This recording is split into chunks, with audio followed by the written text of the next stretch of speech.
If there was ever a film that was more embarrassing to a creator than The Lost World is to me, then I'd certainly like to see that film.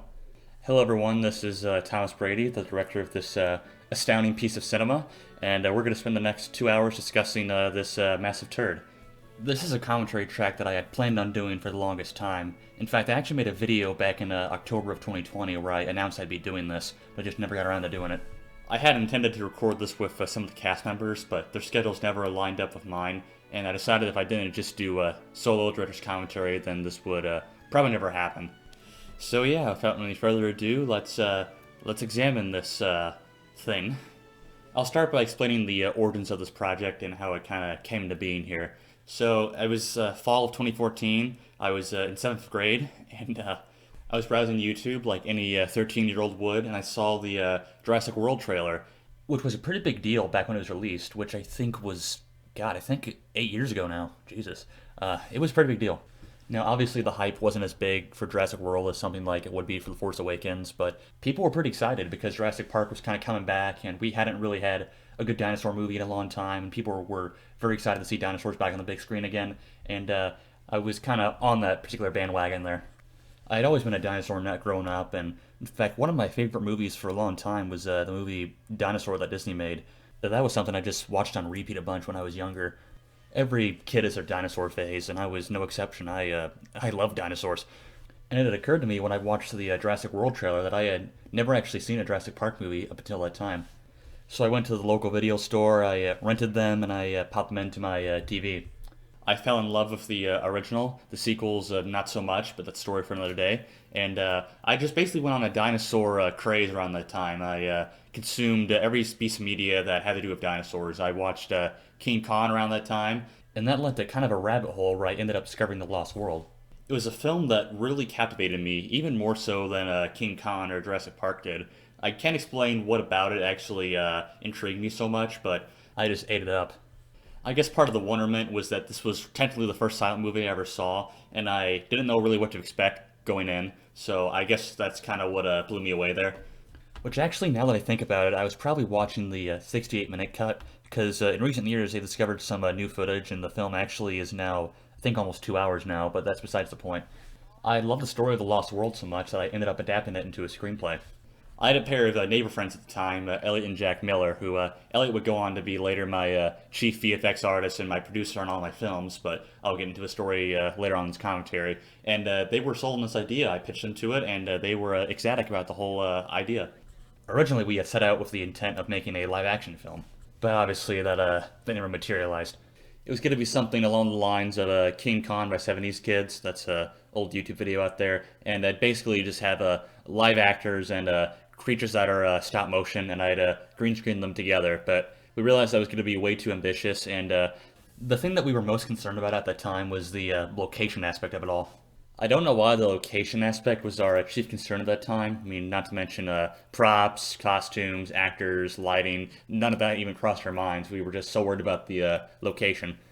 We live in a fairly urban part of downstate Illinois, so there's not a whole lot of wooded area around our parts. I think the closest thing we actually have to like a forest is 30 minutes away from us. And we just knew it would be a hassle trying to get everyone up there. And not to mention, we were all so young at the time. None of us actually had a driver's license yet.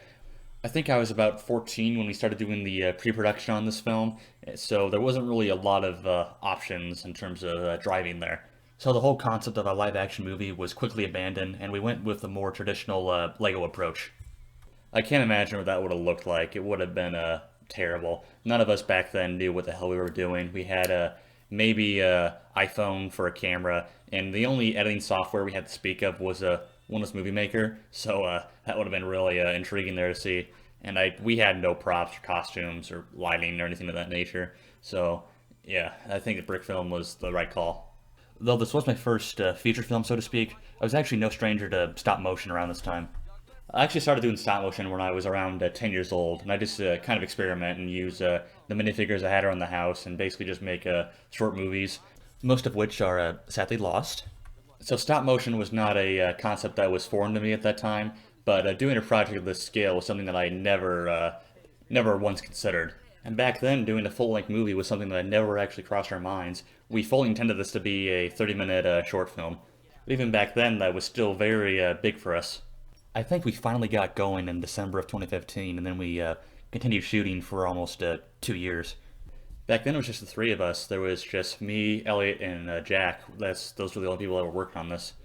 And it really stayed that way throughout the entire production. There were a few more voice actors that hopped on, but really the three main people were just the same throughout the entire production. We had filmed a fair amount of the short film version. I think we actually got done with about 75% of it, I want to say. But it was May of 2016 where I decided that I wasn't really happy with it. I just didn't think the story was all that exciting and it kind of moved by a bit too quickly. So I decided that I would write and film some new scenes, and then I'd use the existing footage I had of the short film, and then we combine those all into like one hour movie or something. But I got frankly really carried away, and I said, well, why stop there? And I basically rewrote the entire script, and I transformed this little short film into a feature-length movie. And we ended up using like maybe only a couple minutes of footage from the short film. The rest is all completely new stuff. I'll try to point those particular moments out when we get to them. But yeah, that's just the oversimplified version of it. There's a lot I'm skipping over, but I want to get to some other stuff, so I'm gonna kind of move on. Let me talk about some of the changes that were made from the source material. Even fairly early on, I had decided that this wouldn't be a direct adaptation. I just didn't like the idea of adapting a work that wasn't mine. So I used some of the characters and some of the scenarios, but basically this is just an original movie, which is mostly influenced by the 1925 film. I actually did not read the book until halfway through production, so it was a bit too late for any significant changes, I suppose, but there were a couple of Easter eggs that I managed to throw in there. If you're a fan of the original movie, there's no secret that there's a lot of changes here. I think the biggest one was setting it in the 30s. Well, the film and the book, I think, take place in 1912, but I bumped it up to 1931 because I wanted to do something similar to King Kong, have an adventure in the Depression era. And of course, that meant changing the setting from England to New York City. I just felt there was a lot more opportunity for a Depression era old-timey stuff in New York City than there would be in England. The screenplay was always set during the Depression, but I wasn't actually sure what specific year it was actually going to take place in. Originally, it was going to take place in 1933, but I felt that would be a bit too obvious that I was ripping off King Kong, so then it was bumped up to 1932. Then I thought that's still a bit too close to King Kong, and then I considered going later to 1934 or 35, but then I figured that's kind of a bit too close to the whole Indiana Jones era of adventure. It's kind of creeping up on World War II. It's a bit too modern, I thought. So then I went with 1929. But then I backed out of that because I was still a bit too early to kind of show the effects of the Great Depression, so I bumped it up to 1931, which I think was a better choice. You know, it's sort of the era where the last blank spaces on the map are already filled, and there's really no more sense of adventure and wonderment in the world. So I think in that regard, that's where the era kind of complements the story. Though if I was writing this today, I would have probably set it during the early years of World War I, like either 1914 or 15 or something like that. It could be fun to maybe have like a rival German expedition competing with Challenger, and there could be like a over-the-top German bad guy or something. I don't know. Wasn't really thinking about that at the time. So 1931 is what we get. The decision was also made very early on to shoot this all in black and white. It was meant to kind of pay tribute to King Kong and mainly the original Lost World movie. Looking back, I think that was a pretty good call because it kind of hides the fact of how bad the lighting is. Back then, I still filmed with one lamp, and I never really gave any thought of how lighting or shot composition would look, so the black and white filter definitely helped in obscuring that. I've rambled on for far too long about the background of this film, so I'm going to talk about the stuff that's actually happening on the screen here. Mr. Miller is played by Elliot Miller. I'm not sure why we didn't change the name, but whatever, it's too late now. He basically fills in the role of the Edward Malone character from the movie, which again, I'm not sure why we didn't just call him Edward Malone, because he's practically the same character. I guess he's kind of supposed to be the blank slate that the audience can relate to, but he's unfortunately not a very interesting character. Doesn't really have a personality or really any defining traits. He's just kind of there. Which I suppose is fine since, let's be honest, we're all here for the dinosaurs, but it's beneficial to have some human characters that you care about at least. This actually was Elliot's first acting role. He had never acted before. I think this whole experience just traumatized him because he still doesn't like acting. He likes to remain behind the camera rather than in front of it. It's really funny to see how far he's come in these years since the movie was released. He's now like a legit filmmaker, and he is now my VFX editor and my producer on all my films. He was the one that probably had the worst time in this entire production because there's hardly a scene without him, and he has to carry the entire movie on his shoulders. which is not something that's really easy to do for any actor, let alone one that's just starting out and had never acted before. And with the constant script revisions and rewrites, his character was affected the most, and dialogue shifted around a bunch, and he'd have to continuously just re-record lines and have to send in the new take files, and it just got exhausting. When I work with voice actors now, there's always a chance that the script will change and that'll need a couple of redos or something like that, but I don't think that any of my voice actors and any of my other productions have had to go through the same hellish process that Elliot did. I practically tortured that poor guy. It's a shame he's not on this particular commentary because it would be really fun to kind of see what he remembers about the movie and any stories he might like to share, but 'twas not to be. This scene here of Professor Challenger and Summer Lee was something that was a rewrite, actually. Originally, we were supposed to be introduced to him at the lecture hall, but I wanted to kind of establish his character a bit more. Which, in theory, I guess kind of works okay, but not executed particularly well, because it raises a lot of head-scratching questions, like, he's not sure if the dinosaurs are actually there on the plateau, but he's funding this whole expedition anyway. Like, he has no proof they're there. In the original movie and book, it made a bit more sense, because he was actually on that same expedition with Maple White, so he saw the dinosaurs. But in my screenplay, his motivations are really unclear. Like, what's he trying to gain here? He has no proof that they're actually there. I mean, he has this diary, but for all he knows, it could be the ramblings of a madman. But I think we're looking for logic in a film where none exists, so let's move on. This whole lecture scene here was one of the few things from the original movie that actually stuck. For the most part, it's pretty much the same as the movie. Challenger kind of forms his own expedition in this little college lecture hall. I think there's even a few lines from the original silent film that are in here. I know the comment that Carson says, "Bring out your mastodons, bring out your mammoths," was actually from the original film. I don't remember if there are any others in this scene. Maybe there are, but I just don't remember. It's been a while. I know that this is a brick film and that it's not supposed to be entirely historically accurate, but Challenger would never have this much money, especially in 1931. I guess he was just unaffected by the stock crash a couple years earlier. I wonder what he does, because, I mean, you can't make all that money by just giving lectures. Maybe he was the son of some lord or something, or hell, maybe he's a Ben Shapiro of his day, where he makes all his money traveling around the different universities and debating people.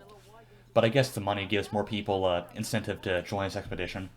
Because in the original book and movie, I never liked how it's just like those 4 or 5 main characters that went to the Amazon backcountry, because no one dies. I mean, I know that kind of sounds bizarre to say, but it's a monster movie. You know, people are supposed to die in horrific and monstrous ways. I want to see people get torn up. So I made sure that the Challenger expedition was significantly larger than what it was in the original source material. It gives a lot more opportunities for more deaths, and is why there's frankly a lot of characters that have nothing to do except just die. This part here where Mr. Brady and Mr. Miller go into Challenger's house was something that was in the original movie, but kind of played out differently. In the movie, it was Malone broke into his house, and Challenger doesn't like reporters, so he literally tackles him outside of his house, and there's this whole brawl out in the street, and the police have to be called. I thought that was a bit too goofy, because Challenger's a man of science. I don't think he'd physically tackle someone outside of his house. I think he'd just probably shut the door on him, but I changed it to where it's a bit more dignified here. Which I think works better in this particular version, because it would be really a character if Challenger just tackled Mr. Miller or something. I know we kind of already skipped it here, but the painting that they passed as they were going into the main parlor was actually from the film The Most Dangerous Game, which is actually 90 years old now. It was a film that Marion C. Cooper worked on, which he was the guy that made King Kong, so it's a nice little Easter egg here. This part where Mr. Miller discovers the diary was something that I'm not sure why they included, because it never comes up again. Like, you'd think this would be a major development in the plot, but it really doesn't have any weight. No, just kind of weird. While we're at it, something I'd also like to talk about here is the extensive use of stock footage. All of us were just kind of starting out as filmmakers, and we had no idea how we were to capture these cities and these jungle settings, and so we resorted to a lot of stock footage, which really doesn't work, and it gets old very fast. Like, I mean, if you want to use a shot of the moon or something, or the sun coming up, I mean, that's okay, not ideal, but that's fine to use. But stuff like where you just have buildings and you can see real human people walking in the streets, it's just kind of weird. And I'm not sure why in particular I did this, but I just record random things in my day and then maybe include them into the movie. Like, for example, that slaughterhouse scene was not in the original movie. I just went to a fair one day and I saw a bunch of cows, and I just got on my camera and said, "What if Mr. Brady worked in a slaughterhouse?" And so I just included that in the film. It's really just hard to watch because it's so awkwardly edited together.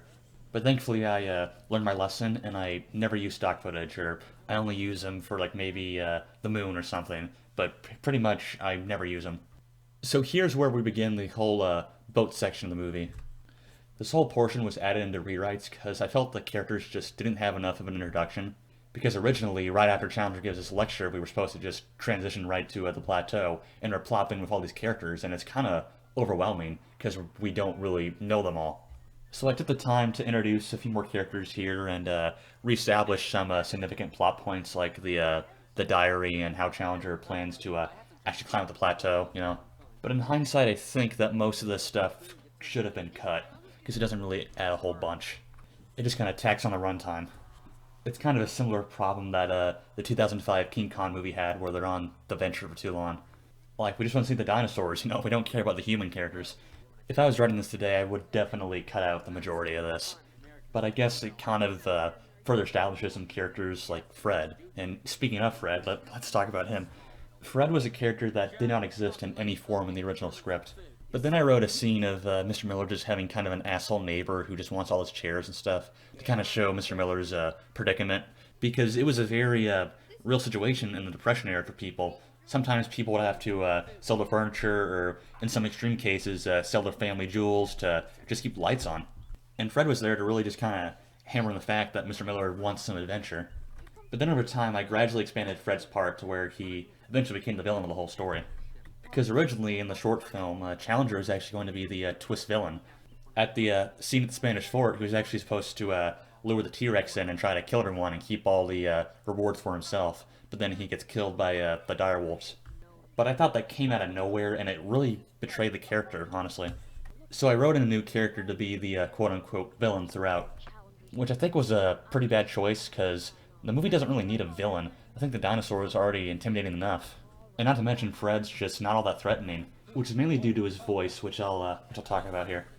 He was voiced by someone called PJ. I never actually found out his real name, but believe it or not, we actually met on Minecraft many years ago, and we kind of kept in touch ever since then. I'm not sure why I assumed that he could voice Fred, but I asked him and he accepted. And I'm sorry, but he just doesn't sound the part.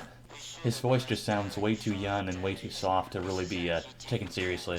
Elliot and I joke that he kind of sounds like Charlie Brown. I wonder what he sounds like now, because I'm sure his voice has changed significantly since then. Speaking of voices, let's talk about old Captain Louis here.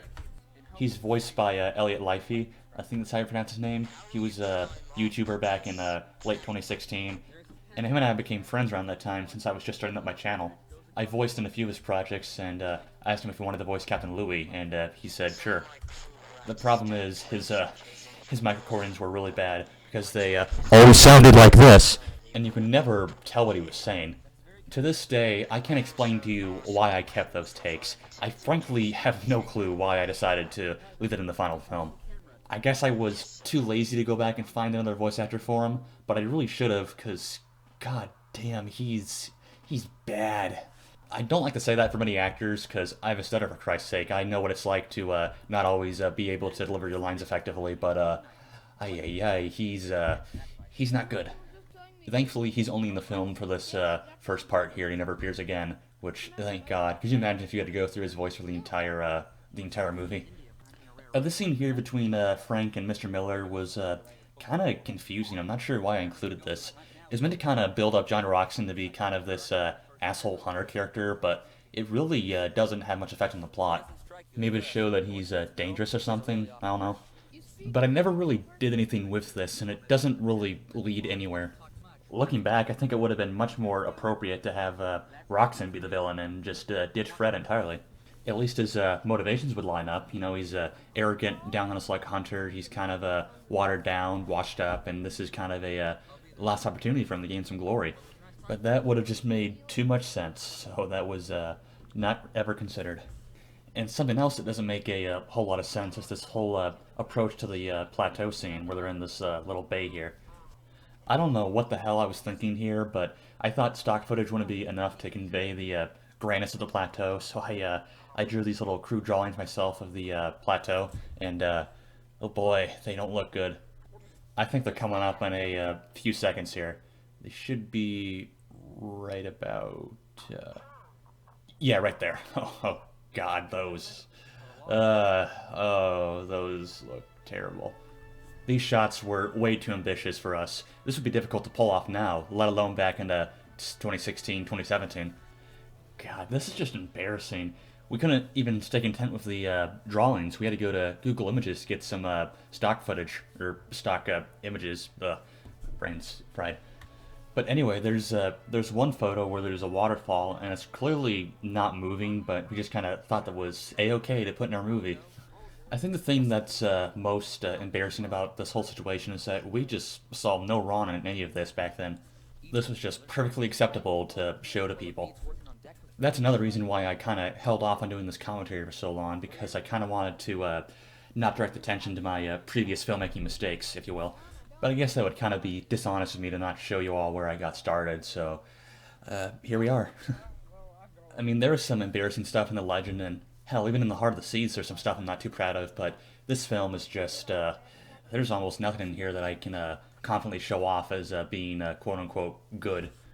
I hope, if anything, this commentary track is just kind of more of a learning experience for brickfilmers to see what not to do when making a movie.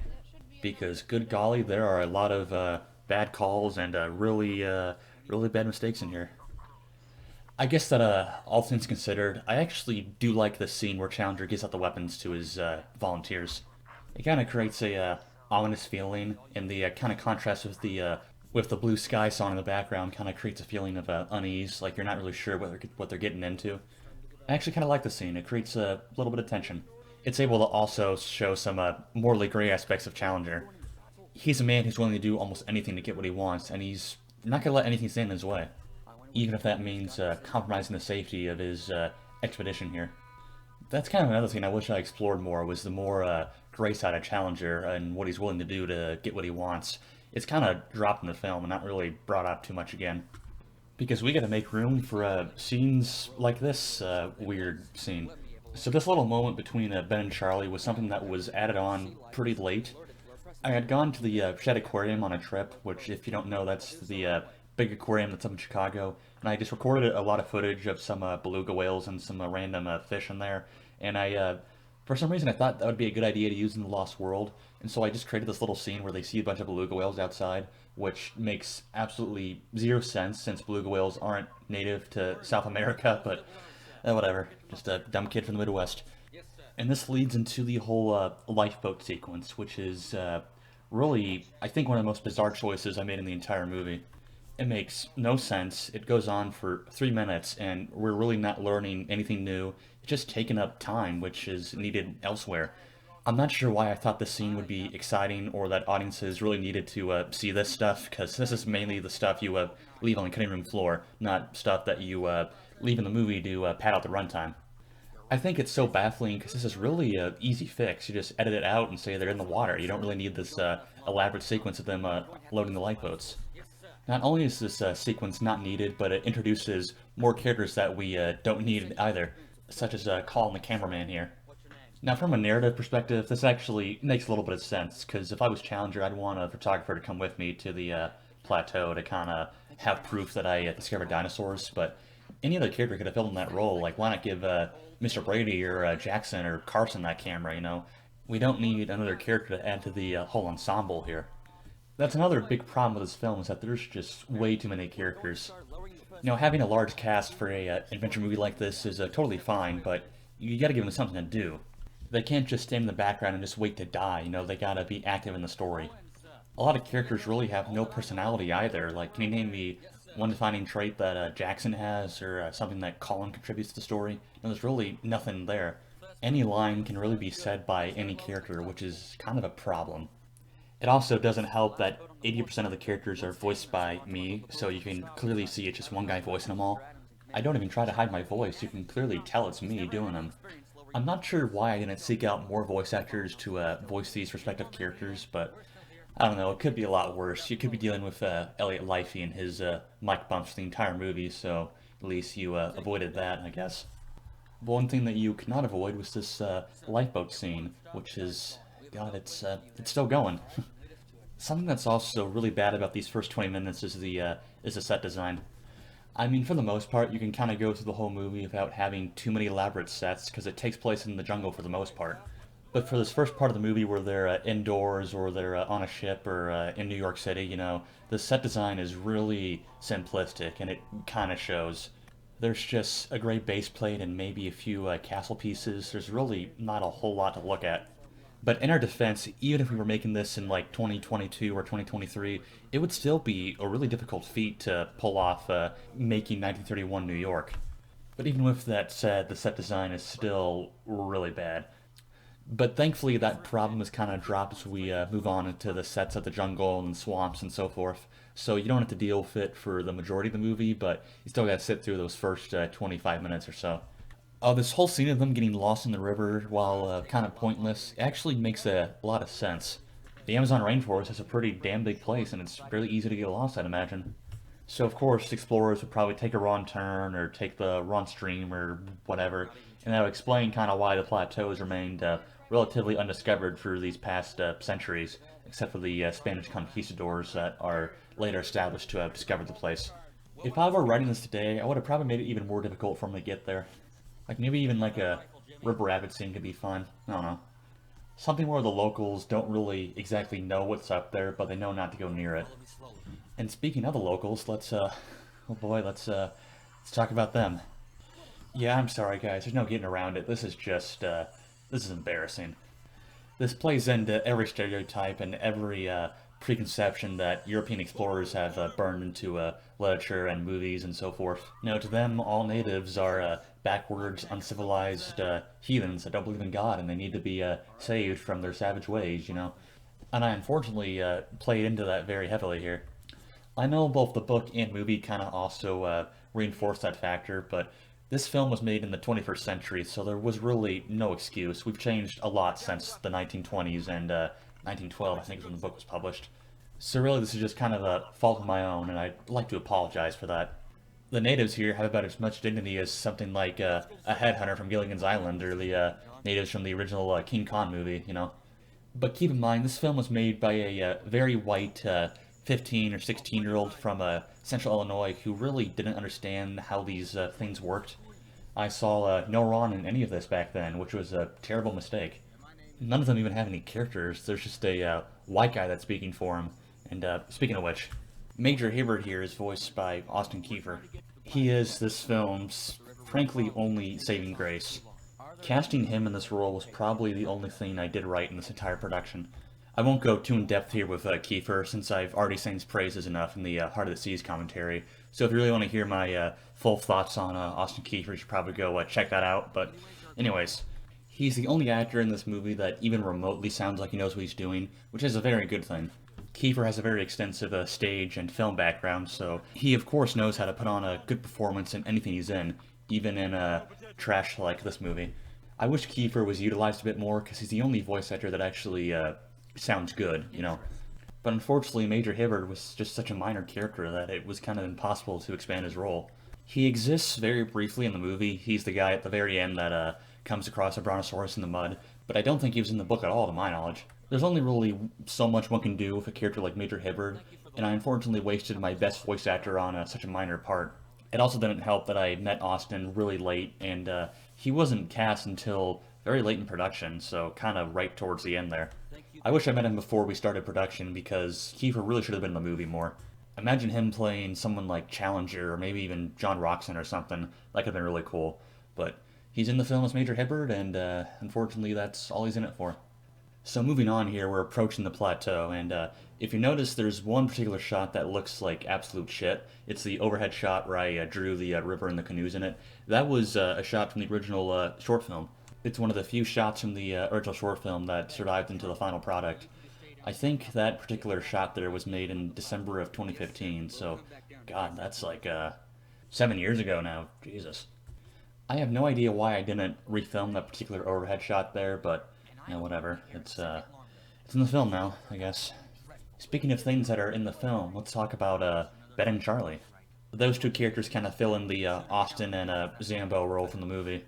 They were, I think, supposed to be comic relief in that movie, but even back in 1925, I think they were the most hated aspect of the movie. And not to mention, Zambo is a literal blackface character, so Yeah, yikes. But thankfully there's no blackface in this film, and they're replaced with the more competent Ben and Charlie. These two characters were actually kind of a later addition because I realized, oh shit, how are they going to get down from the plateau? So I kind of wrote them in there as being the guys that stayed behind. During the reshoots and rewrites, I kind of beefed up the presence in a sense to further establish the volcano and how there's a ticking clock, and they need to get down from the plateau. Because in the original short film, that really wasn't apparent, and there was no sense of urgency. So I added them in there, and I think it was a good call, I think, because it added more stakes, and it also gave us something to cut away to when we're sick of the dinosaurs. So I guess that was good in that regard. They were originally not supposed to be part of Captain Louis' crew. They were just random members of the expedition, but I added them into being Captain Louis' crew. I'm not sure why. And that kind of explains why they have no uniforms on, because they were never supposed to be officers at all. They were just intended to be two random guys that stayed behind. Which I guess kind of sums up the characters in a nutshell. It's just two random guys. Oh, that was a long tangent. Let me get back to the stuff that's actually happening on the screen. You realize from this point on, there's not really much of a story. It's just kind of random attacks by dinosaurs and other creatures. There's not really a goal or reason they're there. They're just kind of being attacked by random creatures. Unlike in something like King Kong, where they're actively trying to save Anne, there's really nothing to do here. And it gets old pretty quickly. I don't know how I did it, but I somehow made dinosaurs boring. I didn't know I had that power.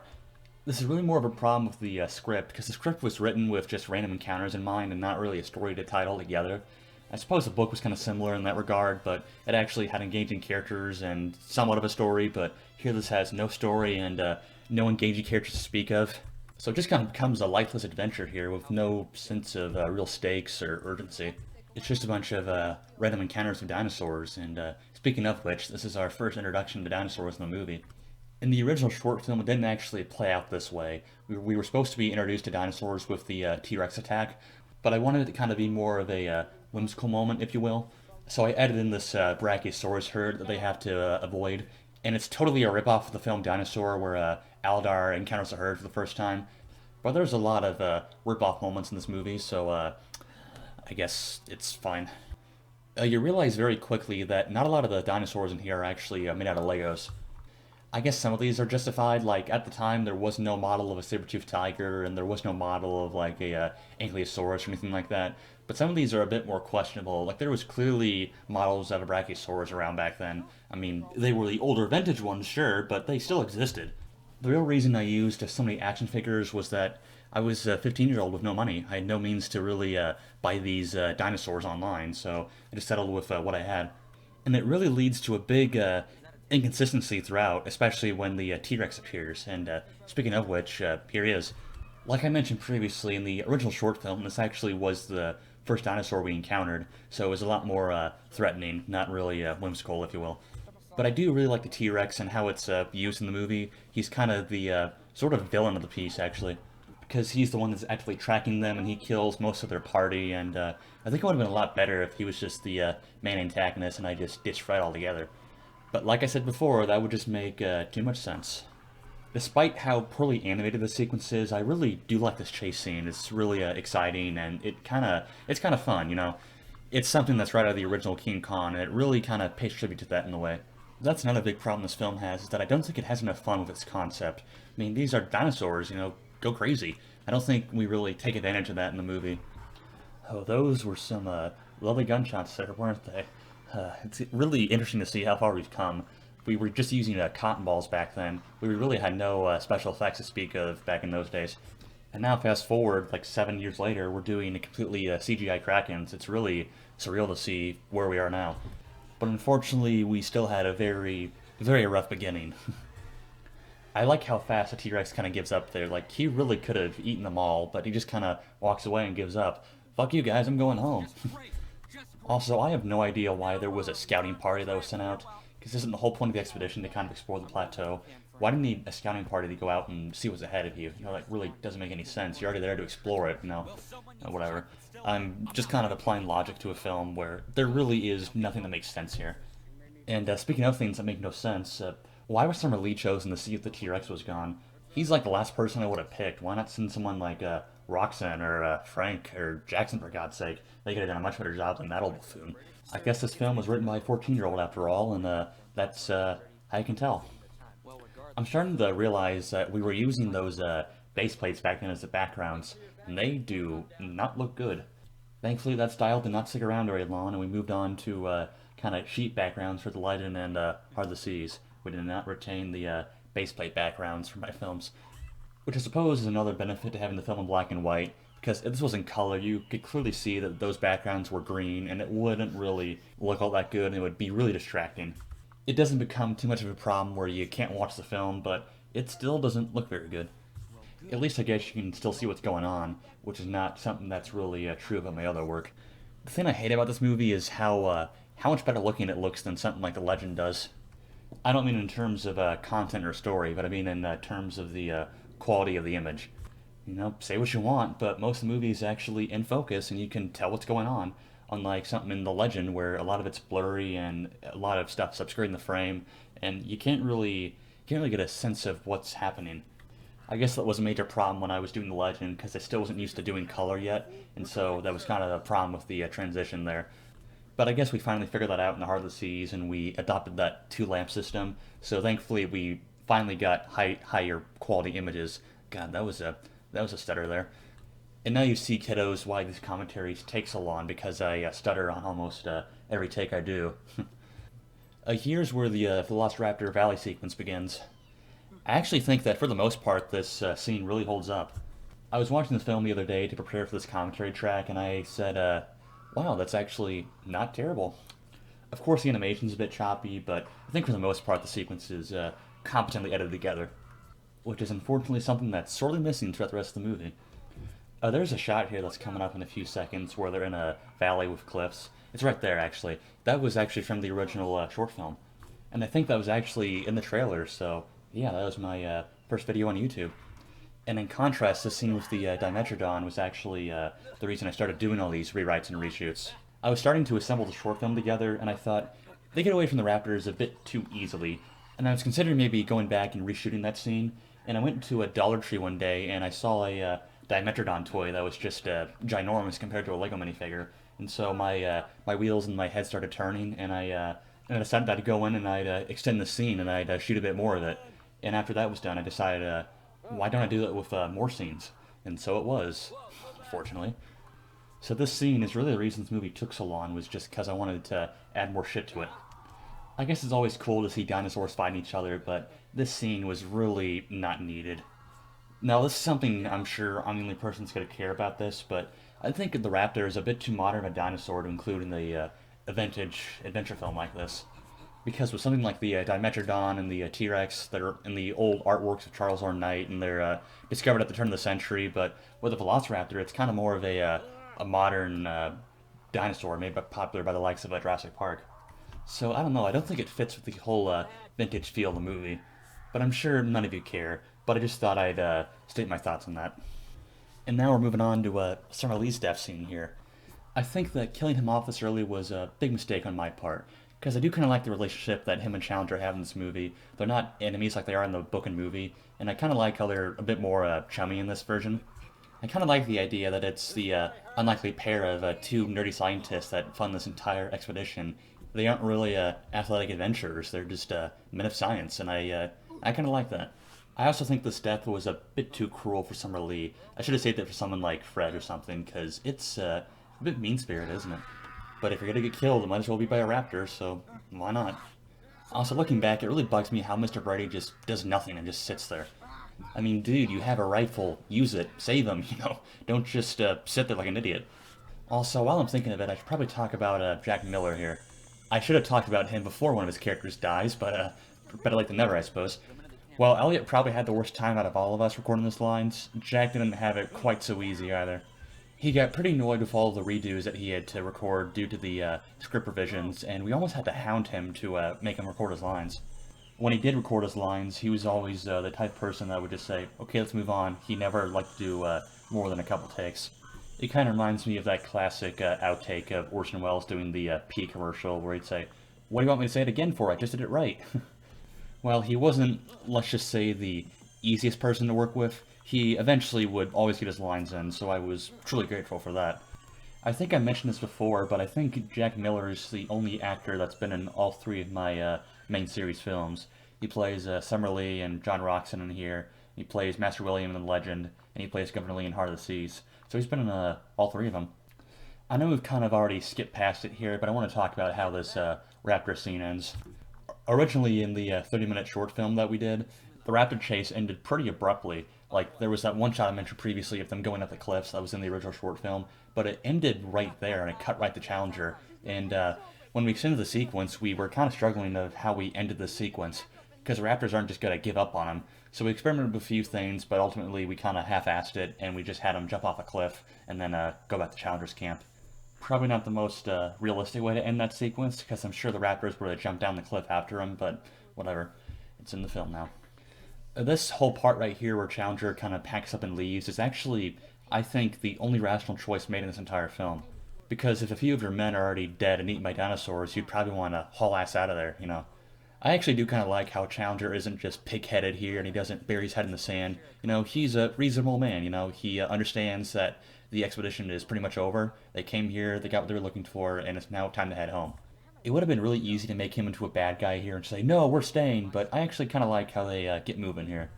I'm not sure it's really in line with Challenger's personality from the book, but I think for the film it actually works okay.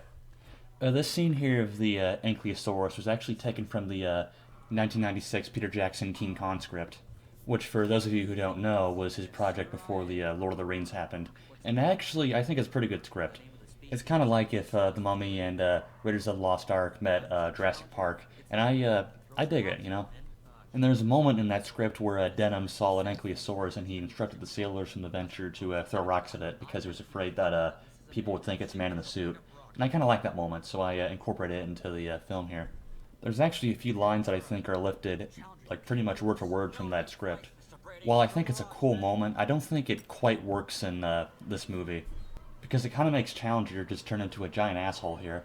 This is definitely something he would have done in the book, but not really in this movie. What I should have done is I should have gave this moment to either Fred or Roxanne or somebody, and they have people throw rocks at him, and Challenger could come up and say, "What the hell are you doing?" And it would make a bit more sense, I think. It could further build up the presence as a villain, but we were not thinking about that at the time. Oh, Christ in heaven, that looks terrible.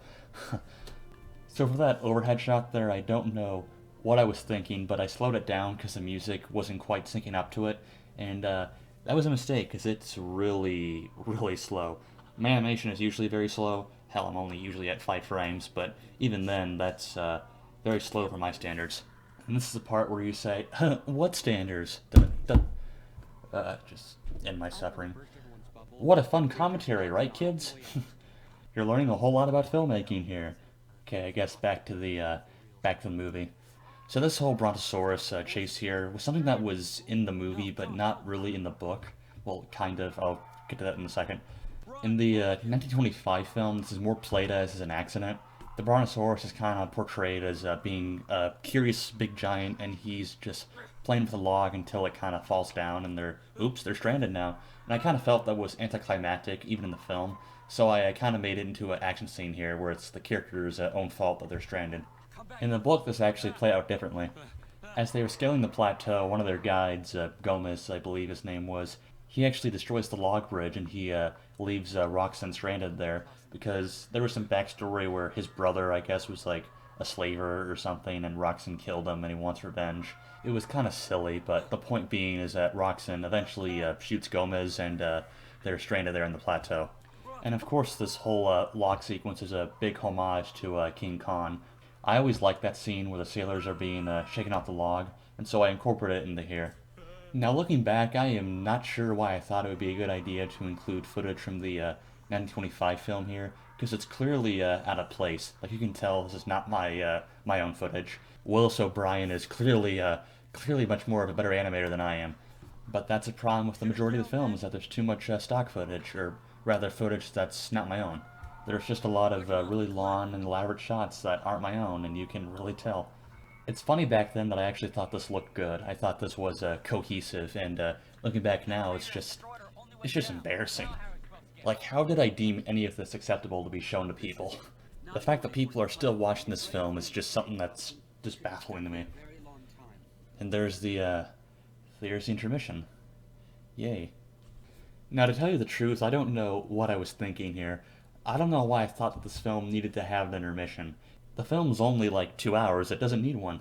For something like The Legend or The Heart of the Seas, an intermission evenly divides up the story into two parts, and I kind of like that, but for here, it's not really necessary. The other thing that I kind of cringe on looking back is how it was implemented. There was like no transition at all. Challenger says we could be stuck here for a very long time, and then it just abruptly cuts to a still picture that says intermission on it. You can say what you want for The Legend or even The Heart of the Seas and how those intermissions were implemented, but there was at least a fade out in them, and there was some sense of a transition. But there is nothing whatsoever like that in this film. We have to make the worst choice we possibly can. The music is also a very bizarre choice. I chose a track from Gone with the Wind. I don't remember exactly where it's from, but it sounds like funeral music. Something you hear in like a line for a visitation or something. It's not something you'd really associate with a movie full of dinosaurs in it, but whatever. And what better way to open it back to than with some more stock footage? That'll surely reel the viewers back in. And while we're at it, why not just rip off Star Wars for good measure? Why not have a clearly obvious movie soundtrack in this portion? Some of these choices I made here just are really questionable. I mean, I always use copyrighted music for my other videos, but even then I always try to select music tracks that are a bit less recognizable and not as iconic. I mean, obviously you're going to recognize some of them, but you're never going to hear the likes of the Star Wars theme or the Pirates of the Caribbean theme in one of my videos. Or at least, not now, anyway. I didn't do that for this film, as you can see in some places. And speaking of the music, there's some really contrived period music in here for some reason. Like, there's a scene coming up here where Fred goes to the back of the cliff and talks to some of the other members of the expedition and tries to get them to leave with him. And for some godforsaken reason, there's a record player just playing some period music. And it really doesn't make a whole lot of sense. I mean, why would you carry up a record player with you? Wouldn't you be more worried about stuff like, I don't know, food or clothing or, rations to last you the time you're up on the plateau? I mean, how heavy would that thing be to carry up those steep rocks there? I have no idea why I did this. I guess maybe to kind of remind folks of the period and have some other background music besides instrumental score. I mean, for the stuff in the beginning of the movie, it works okay, but it's just really contrived up here on the plateau. Like, I'm having a really difficult time believing that someone carried this on his backpack and climbed across that log bridge with a record player on his back. Someone really likes his music, I guess. It really is no surprise that most of these idiots get eaten eventually. Oh, good lord, here's the drawing scene with Challenger.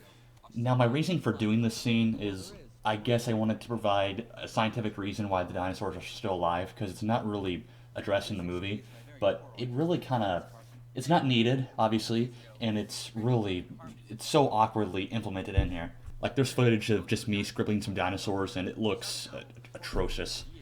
While I know it's only a theory and it's not really a scientific fact, isn't it much more exciting not knowing where the dinosaurs come from? Like, it's kind of a good mystery. You really don't know why they still exist, and you don't really need to find out. All that matters is, holy shit, dinosaurs are still alive. It's already kind of a far-fetched scenario, so you really don't need to add logic into it.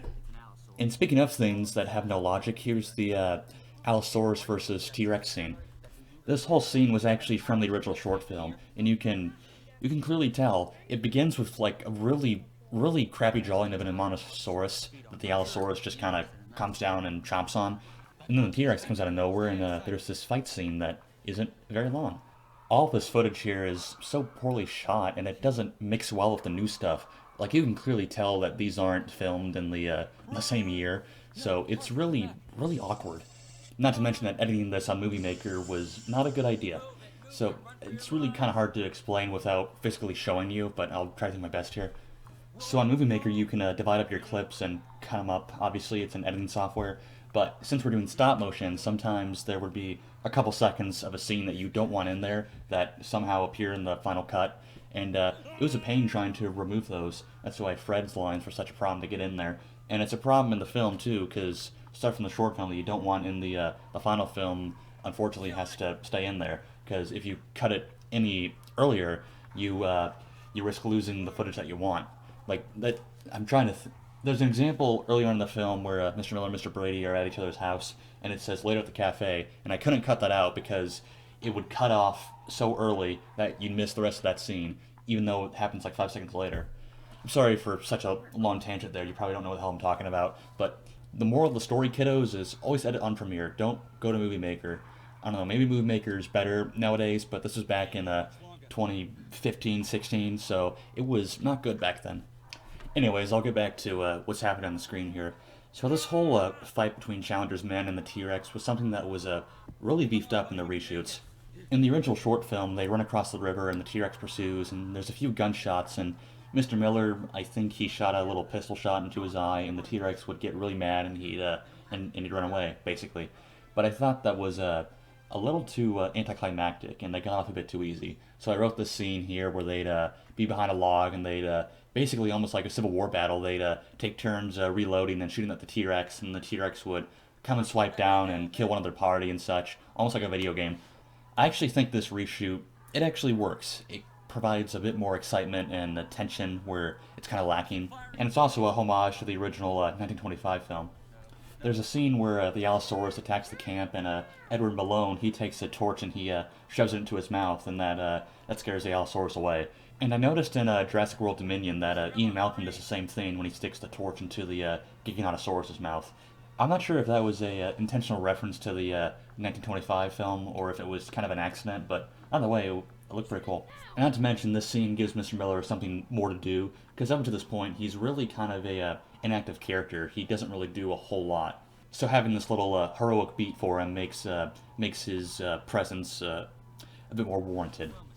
That's a problem that extends to almost all my films. My main characters are just boring. They aren't really interesting or really have any personality, so to speak. I guess that really kind of comes down to my writing style, because I always like writing for the other characters, and I never like writing for a main character. I don't know what it is, but the protagonist is always my least favorite part to write in a script.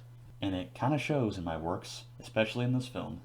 Now, to be fair, the characters in the original movie weren't the most interesting, but they had a little bit of dignity. They had some personality to them.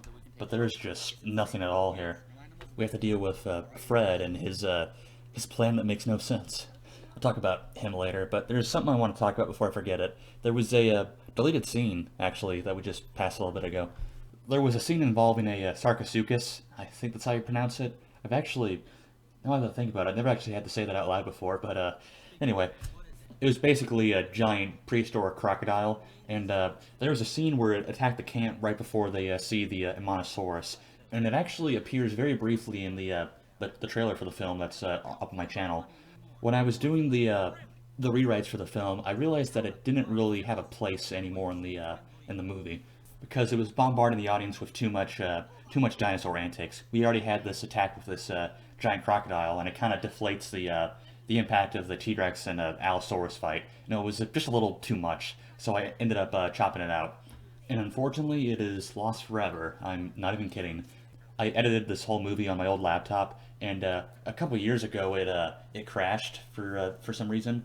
And during that crash, almost everything stopped working. Like, you could hardly turn it on anymore without coming up to a error screen. So there was no choice other than to scrap it to the junkyard. So there's literally no way I can show you any of the deleted scenes from the film. And there's actually, now that I think about it, I actually can't show you the original short film. It just doesn't exist anymore. Maybe if you go to some junkyard in central Illinois, you might be able to find it, but it's unlikely. So everything is unfortunately lost to time. And speaking of things that are lost to time, I know I'm a bit early here, but I want to talk about the Creation footage I used. Creation was a film that Willis O'Brien was working on in 1931, which is actually the year this movie is taking place in. And it was a pretty elaborate production that involved a lot of dinosaurs and ships sinking and so forth. It was going to be a huge movie, but the budget was just unrealistic, and Marion C. Cooper saw the story and he hated it, but he was impressed with O'Brien's work, and he brought on the work on King Kong. There was a little test animation made of the main villain. I think his name was Ned Hallett or something like that, and he shoots this poor little baby Triceratops, and then the mother Triceratops comes over and gores him to death with her horns. I used a little bit of that test footage in here during the montage, all the dinosaurs in the middle of the night. I don't know why I in particular felt the need to mention that. It really doesn't relate to the film a bunch, but it's frankly a lot more intriguing than this film ever will be. There's a section on the King Kong DVD where they take the old storyboards that Willis O'Brien did and they kind of present them as a little dramatized movie for the viewer to get a sense of what the film could have looked like. And it was done really well. They got Scott McQueen to do the narration. If you don't know who that is, he's a film professor at UCLA who does a lot of audio commentaries for old movies. He did a really good one for the Lon Chaney Phantom of the Opera movie. He has a really old-timey vintage voice that just fit perfectly for that creation reel.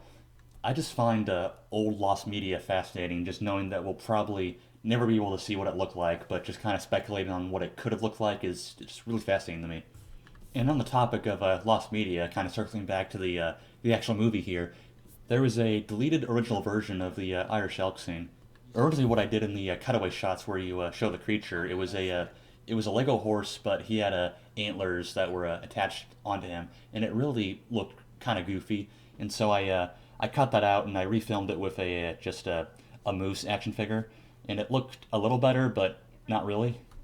The reason I bring this up is that I saw those same antlers the other day as I was cleaning out the upstairs of my house, and it brought back a whole lot of flashbacks for me. Kind of on the topic of the Irish elk, what I wanted to do for this film is have more prehistoric creatures than just dinosaurs. You know, if memory serves me correctly, I think the book had a couple creatures from the Ice Age era, but it mostly stuck to dinosaurs. I wanted to kind of mix them up a little bit. Scientifically, it really makes no sense, but I mean, what does in this film? I just think it's a really cool visual to see a saber-toothed tiger right next to something like a T-Rex or something. I think that's really cool. And so I tried to take advantage of that wherever I could. Like I mentioned before, a huge inspiration for me in this production was the artwork of Charles R. Knight. I just love the early reconstructions of the prehistoric creatures. There was a painting he did of like a saber-toothed tiger. That's one of his most iconic ones. And there was one I really loved of like a couple of Galapagons, and so I wanted to include those creatures in the film in some capacity. And on the plus side, a lot of these creatures look really awesome, so I just wanted to include them in the film if I could. I think it was a good decision to balance the creatures out because as awesome as dinosaurs are, it might get a little overbearing when that's the only thing that they're seeing. So I tried to have a little bit of a variety of prehistoric creatures, if you will.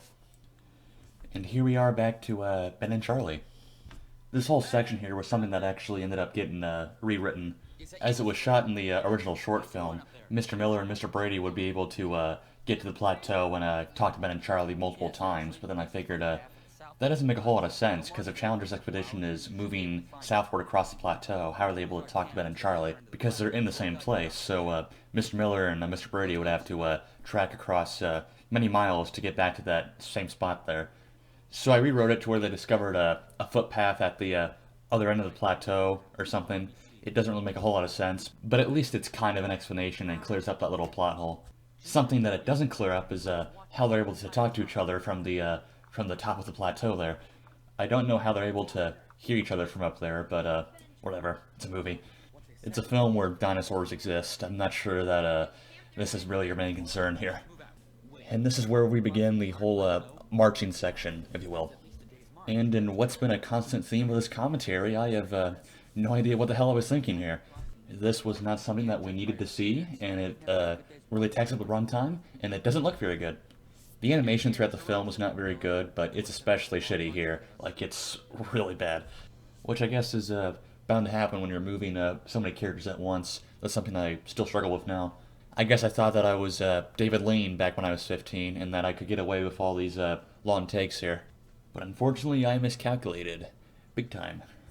Another huge problem the scene has is that it's clearly a ripoff of Dinosaur. I mean, I didn't even make any attempt to remotely hide what I was trying to rip off here. I even used the same music track, for God's sake. There is not an original thought in this entire sequence. I even ripped off the moment where the raptors are eating on the corpse of a dinosaur.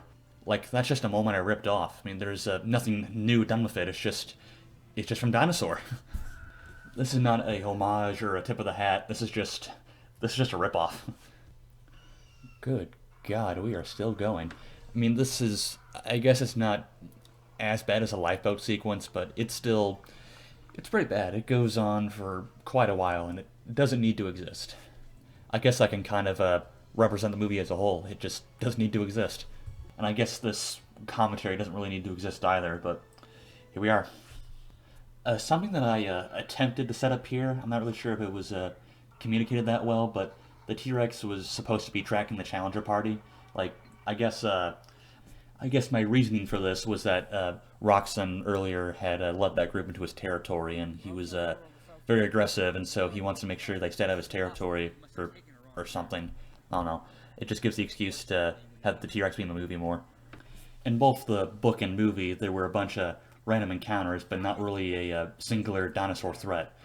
I thought it'd kind of be fun to have this constant lurking danger and kind of add more sense of urgency to them getting off the plateau. It also makes the threat a bit more personal instead of just a bunch of random dinosaurs attacking them. At least that's my thoughts anyway. Maybe there's some guy out there that thinks I should have cut the T-Rex entirely and had more scenes with Fred. Who knows? And this is where we begin the whole stampede sequence. This scene is interesting because it went through the most revisions out of anything in the entire script, minus the stuff at the beginning, obviously. Originally in the short film version of the screenplay, there was going to be a bunch of moa birds here and not the prehistoric horses.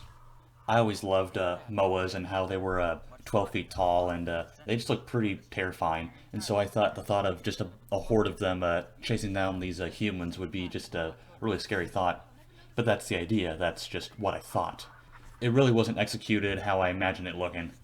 What I was going to do with the moa birds is that I was going to draw them on stop motion studio. I wasn't going to have any action figures or Legos, I was actually just going to draw them. And it looked terrible, not surprisingly. In the test footage, they just didn't look real at all, like you could tell that they just weren't there. So I swapped the moas with woolly mammoths, but of course that led to a whole other variety of problems. I didn't have any woolly mammoth action figures around that time, and so I was going to buy a couple more of them to make a herd, if you will, but they were a lot more expensive than what I thought they were going to be. A single woolly mammoth action figure was going to cost around $35, and that was just way too outside of my price range. $35 doesn't sound so bad, but when you need 7 or 8 mammoths, it's gonna cost you a pretty penny, especially if you're a 14 to 15-year-old like I was around that time. And then I thought maybe it could be a Brachiosaurus stampede, but then I thought, we already had a bunch of sauropods in the movie, we don't need any more. And so I was trying to think of what other creature could fill in this role for the stampede. And then I thought about prehistoric horses. It wasn't my first choice, so to speak, but it was the one that was most convenient for me. I have a ton of Lego horses already, and you can just say that they're from the Ice Age, and no one will care. But I do still think this is kind of a cop-out. I don't think horses are as scary as woolly mammoths are. If I were making this today, I would have probably placed something else here, something that was a bit larger than a horse. But I reckon it's a bit too late to go back now. Something that also changed a lot in the stampede sequence was the fate of John Roxton. I actually wrote a version of the stampede where they come across a rocky chasm, and Roxton would dive into the water, and a bunch of people, which included Mr. Brady, would jump in after him to avoid the stampede. And then they'd swim to a series of swamps where they'd be attacked by this huge Spinosaurus. Everyone besides Mr. Brady would get killed here, and Roxton would meet a terrible fate. But I decided that kind of distracted from the stampede a bit too much, because we're already having the stampede with a bunch of horses. We don't need to cut to another creature. And so I decided to kind of keep it simple, and I had Roxton get trampled. But I did eventually end up using the Spinosaurus, as we will see here in a couple minutes. There's also another alternative death I had in mind for Roxton, but I'll talk about that when the moment comes. A lot of this sequence here is actually from the original short film version, which I think you can tell because my voice does not sound consistent. Like in the scene prior, my voice is sort of similar to what it is now, and then when you reach the stampede scene, it's just, oh boy, it's squeaker hours. I especially love the voice cracking screams here. It's just the stuff of legends. For this scene of them here in the tree, I actually went back and reshot a few things, which mainly have to do with the pterodactyls or pterodons if you're a nerd like I am. In the original short film, they just kind of appeared suddenly, and then as soon as they came on screen, they exited. And I thought that was a bit too short. Like, these are pterodactyls, they should be a bit scarier, so I decided to film a bit more of them. I also filmed a little bit of them cheering after the saber-toothed tigers disappear, because the original short film was a bit too quick in the transition from the tigers to the pterodactyls, so I bridged it out a bit more. And not to mention the animation wasn't the greatest in that scene, so I think it was a good call to refilm that. I know we kind of already passed it, but I want to talk about it anyway here. The saber-tooth tigers were always a huge disappointment for me. Even back when I was filming this in 2015, 2016, I still didn't like the way they looked. I mean, the action figures are just tigers. They don't even have fangs to them. So it's a bit distracting in that regard. But what isn't in this film, right? Oh, while we're here, I'd like to explain this awkward cut here. So Frank says, Challenger, I see you wooden fort up ahead, which doesn't make a whole lot of sense geographically, but whatever. And Challenger says, alright, let's go check it out. And then it immediately smash cuts to the overhead view of the swamp. The reason that transition is so jarring there is because this film was originally released as separate parts. This is not to suggest that this was originally written as a serialized television series or anything like that, but I would just release large chunks of the movie and then post them to YouTube. For example, part 1 was that whole first 15 minutes in New York, and then part 2 was them on the ship right up to the log collapse, and then part 3 was actually from the camp scene right until the end of the stampede, and then part 4 began with the swamp. So that kind of explains why the transition there is so rough. The plan was, as I was going, I'd release what I'd been working on in large chunks, and then eventually I'd combine them all into one movie, which it was always supposed to be one film, but I would just release work as I went. So instead of waiting 2 years, you get to see mini previews as I went along. I'm not sure why I did that particular approach. I guess maybe to build up some sort of hype for the final movie, but the channel was so small around that time, I'm not sure if anyone actually saw those particular parts. It's a good thing I didn't continue this particular approach with The Legend or The Heart of the Seas, because it gives the false impression that this is supposed to be a mini-series rather than an actual movie. So just waiting a year to 2 years to see the full thing, I think, is a much better way to handle the release aspect of it all. And here we are at the swamp scene. Of course, I couldn't resist putting stock footage in there. That's kind of become a running theme in this production. But looking back, I actually like this tiny sequence here, or rather the sequence before the attack. It kind of gives the audience a chance to breathe a little bit. I actually think the film becomes more engaging when there's no dialogue. Like the scene here actually holds my attention, while the other scenes I kind of drift off. I wish I did more stuff like this in the film, but unfortunately that was not to be the case. I remember that this scene in particular was very challenging because I actually had to draw the water instead of just having them be on a base plate. And the reason I did that is because I needed the Spinosaurus to be able to jump out of the water and be able to submerge back under again. And the only way you can really do that is if you cut off his legs or something, which just wasn't going to work. So it led to the very painful process of sticking some long castle pieces under the rafts and moving them frame by frame, which took up a lot of time. I think this sequence was actually the one we spent the most time on, which is very ironic because this actually wasn't in any script we did at all. Like I previously mentioned, there was a abandoned concept where during the stampede, Roxanne would dive into a chasm and there'd be a Spinosaurus in there, so I kind of transferred that here. And then also paid homage, or rather ripped off the 1933 King Kong movie. My favorite scene in that movie was the Brontosaurus attack in the swamp. Everyone talks about the Empire State or T-Rex battle, but for me, I always loved the Brontosaurus scene. I just find the thought of a dinosaur under the water attacking you just terrifying, so I made sure to include that concept, or rather a variation of it in the film. And for a sequence that's not needed, I actually think it holds up okay. I mean, obviously the animation's not great, but I think it holds up alright. I remember that this scene actually was one of the few sequences where we had to do more than one take on. My approach to stop motion is admittedly very lazy. I never like to do more than one take unless there's a glaring problem with it. Like, for example, say the lighting or maybe the animation isn't the best. But the majority of the time I don't actually do more than one take because I'm usually satisfied with it. It's just kind of time-consuming stuff that you don't need to do unless you're doing a live-action film, obviously. But I remember for this scene, there were a lot of shots that just weren't working. I think there's a couple of them on the blooper reel that I ended up saving, but most of them are obviously lost now. The biggest challenge in this sequence was just the water, and because you have the Lego figures and you gotta stick castle pieces or long pieces under them to make them above the water line. And not only do you have to move the Lego figure, you have to move the castle pieces frame by frame, which is really challenging. So that led to a lot of animation goofs that I had to correct. I know we kind of already passed it here, but I want to talk about the shots of the underwater stuff. Those shots where the bodies fall into the water were actually filmed in my pool. I know it's the golden rule of stop motion that you're not supposed to do anything with actual water, but there were some shots that I just felt I needed it for. So I took a base plate and I put some seaweed on it and I just started filming in my pool. I actually filmed all those scenes underwater by just doing a video first and then converted into the stop-motion app.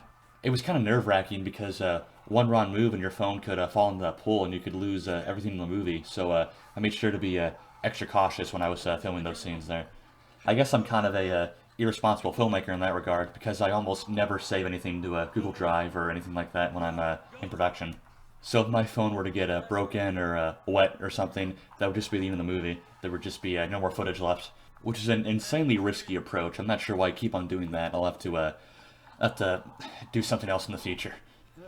This whole part where Chain, I know that's not an offensive name at all, climbs up the tree, was inspired by the 1933 King Kong movie.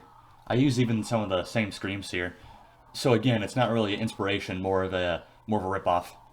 And actually, speaking of Chain's really offensive name, it's actually a little Easter egg to a film that Marion C. Cooper made. What Cooper used to do is he used to go to these exotic locations and he set up a camera and he just film shit and then he'd come back and write a story around it later. And that's what the film Chain was. I mean, it's got some crazy stuff in there. There's like a whole stampede of elephants at the end, which just knowing it was made in 1927, I think, just knowing that it's made back then, it's all real, and which is just amazing. But of course, giving the name Chain to a Chinese character was not the best call, admittedly, but he's not in the film much, so it's fine, I guess. I mean, it's better than what I did with the natives, so there's that. Oh, I just remembered, I didn't talk about Roxton's alternate death here. I should probably do that. So another way that Roxton was supposed to go out was when they're on the shoreline of the swamp and they're casting off on the rafts. Roxton was supposed to kind of limp up to the shoreline and say, "Hey guys, wait for me," and Mr. Miller would say, "Don't go back for him, men," and then Roxton would curse him, and then a Dilophosaurus would come out of nowhere and he'd just eat him on the shoreline while people stay back and watch. But that was a bit elaborate, so I decided not to film that. I think his death is a lot more simpler when he's trampled. Kind of an odd place to bring this up, I know, but if I didn't talk about it now, I'd forget about it, so I gotta do it now. This whole idea of the volcano was something that was added in rewrites, because originally in the short film it just kind of exploded and it came out of nowhere. I thought it'd be kind of cool to build it up a bit more and add a bit of a ticking clock. Unfortunately, it's not handled the best because it kind of still comes out of nowhere. Like, it's mentioned briefly at the beginning with Major Hibbard, and then it comes up again with Ben and Charlie here, and by that time you've almost forgotten about it, so there's really not a lot of tension. But I guess it's better to establish it a little bit than not establish it at all. And speaking of things that just come out of nowhere, here's the Spanish fort sequence. As out there as this whole concept is, I do like the idea of Challenger's men not being the first to actually discover the plateau. And it is a bit of cool lore, I guess, but it doesn't really add a bunch. Like, you could just say this is a random fort they found up above. You don't really need this whole elaborate backstory, but I guess it's kind of cool. Now that I think about it, that could actually be a really neat movie. Dinosaurs versus conquistadors. Imagine the possibilities of that one. I mean, they'd still be using swords and the old guns, and I don't think those would do much against dinosaurs, but that'd be kind of neat to see, I guess. Maybe they could try to convert the dinosaurs to Catholicism or something like that, and then they could just randomly burn shit on the plateau. Neat character form.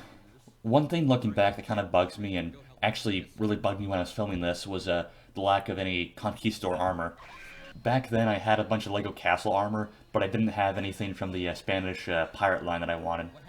I would of course eventually get those minifigures when I was doing the Heart of the Seas, but back when I was filming this in 2016-17, I did not have that. And so I had to settle with what I had in my Lego bin, and they unfortunately look more like medieval knights than conquistadors, but their corpses aren't in the film for very long, so I guess it's okay. The backstory here on how they died is admittedly a bit lame. I mean, I guess it's realistic, but I mean, there's dinosaurs up here, man. Why not just say they died from them? You don't need to go into this whole elaborate mosquito plotline here. And looking back, I think this whole backstory is a bit unnecessary. I don't think we need to know how they died. I think just saying they met a terrible fate is sufficient enough, but whatever. I've certainly made a lot more questionable choices in this movie, so this is one of the lesser ones.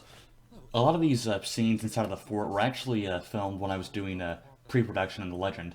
You're not really supposed to start pre-production when you're in the thick of another movie, but you know me and my little autistic brain, I can't sit still, so there's that. The reason that I bring up the whole pre-production bit of The Legend is because I was collecting Wild West sets around that time, and one of them was Fort Legorado, which I used a lot of pieces from that set to make the Spanish fort here. But even then, the Spanish fort still doesn't look that great. It just kind of looks about the same as all the other sets I've seen in the movie so far. I suppose that's one aspect that I am actually proud of is how I've progressed over the years in terms of my set building. I mean, say what you want about lighting or animation, but my sets have improved significantly from the days of the Lost World, and improved in Legend, and it improved tenfold in Heart of the Seas. So it really has increased with each next film. But unfortunately, it is still pretty bad in this movie. Kind of moving away from that, something that I've always kind of wondered in these Ben and Charlie scenes is how the hell they're able to talk to each other. I mean, they're up like miles up on the plateau, and from that distance, I'm not sure how you're able to hear each other. No, I just assumed that there'd be a lot of what'd you say? I assumed that'd be going on for a couple hours, but that's a bunch of movie magic here, I guess, that they're able to talk to each other from this great height. Something that just came to mind here is that this particular scene with Ben and Charlie was actually filmed on my birthday. Most 15, 16-year-olds would spend their birthdays with friends or with family, but nope, I filmed The Lost World on my birthday. That's the extent of my social life. And here I still am, like 6 years later, still making Lego movies. Most 21-year-olds are out with friends or going to college parties, but not this guy. Not this guy. I'm busy making 5 frame per second stop motion movies. Once again here, Fred's little plan makes absolutely no sense. I'm not sure what he intends to accomplish. Like, he kills everyone, but you still gotta escape from the plateau, my dude. There's a bunch of dinosaurs you gotta contend with. And really, when you get back to the mainland, you got no proof. I mean, you think you're gonna get rich and famous, but really you just have eyewitness testimony. You don't have any photographs. I guess if you take Colin's camera, but really you don't have any evidence to show that you discovered dinosaurs. This is a valuable lesson to all you brickfilmers out there. Never force a villain if the story doesn't need it. Like, the story did not need a villain. The dinosaurs were just fine as a threat on their own. We don't need a human bad guy.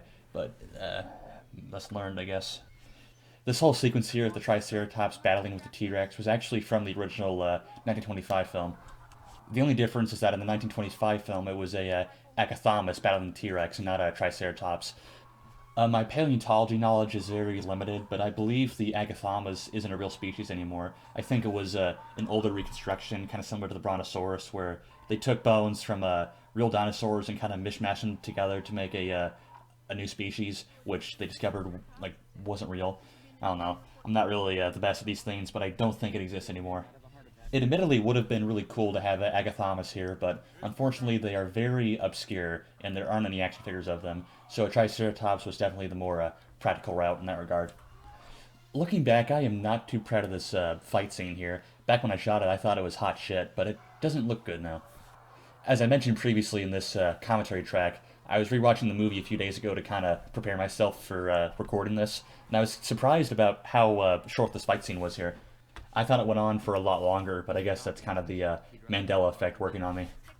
I wonder if, in 3 years' time, I'll be embarrassed by the Heart of the Seas and I'll kind of disown it like I have this film. I don't know. Well, I guess that kind of comes with the territory of any movie. Every director's somewhat embarrassed by their work, and they like to go back and tweak a few things to make it better. Which is definitely the case with this film here. There's a lot I wish I could go back and redo. Given how much I've grown since this particular movie, there's a lot I could redo here. I'm pretty confident I could do the story justice now. But I reckon that all that's in the past now. I forgot about Tim's death scene here.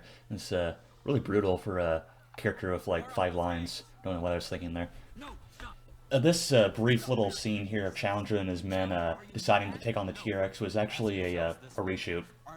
As I mentioned previously, Challenger was originally envisioned as being this big twist villain, and when the T-Rex busted through the fort, he would actually sabotage the group and he'd cut it loose when they have it tied down.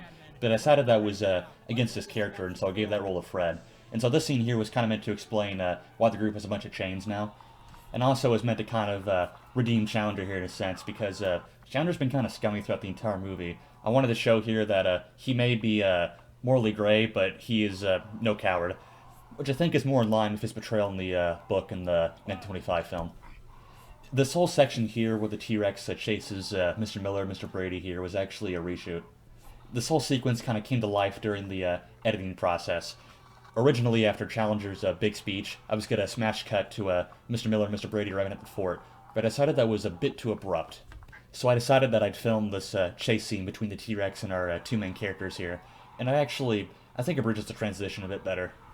I mean, it is kind of goofy how the T-Rex is able to survive being trampled, and then later on how Mr. Miller and Mr. Brady are able to survive the jump over lava, but I do think the sequence works as a whole.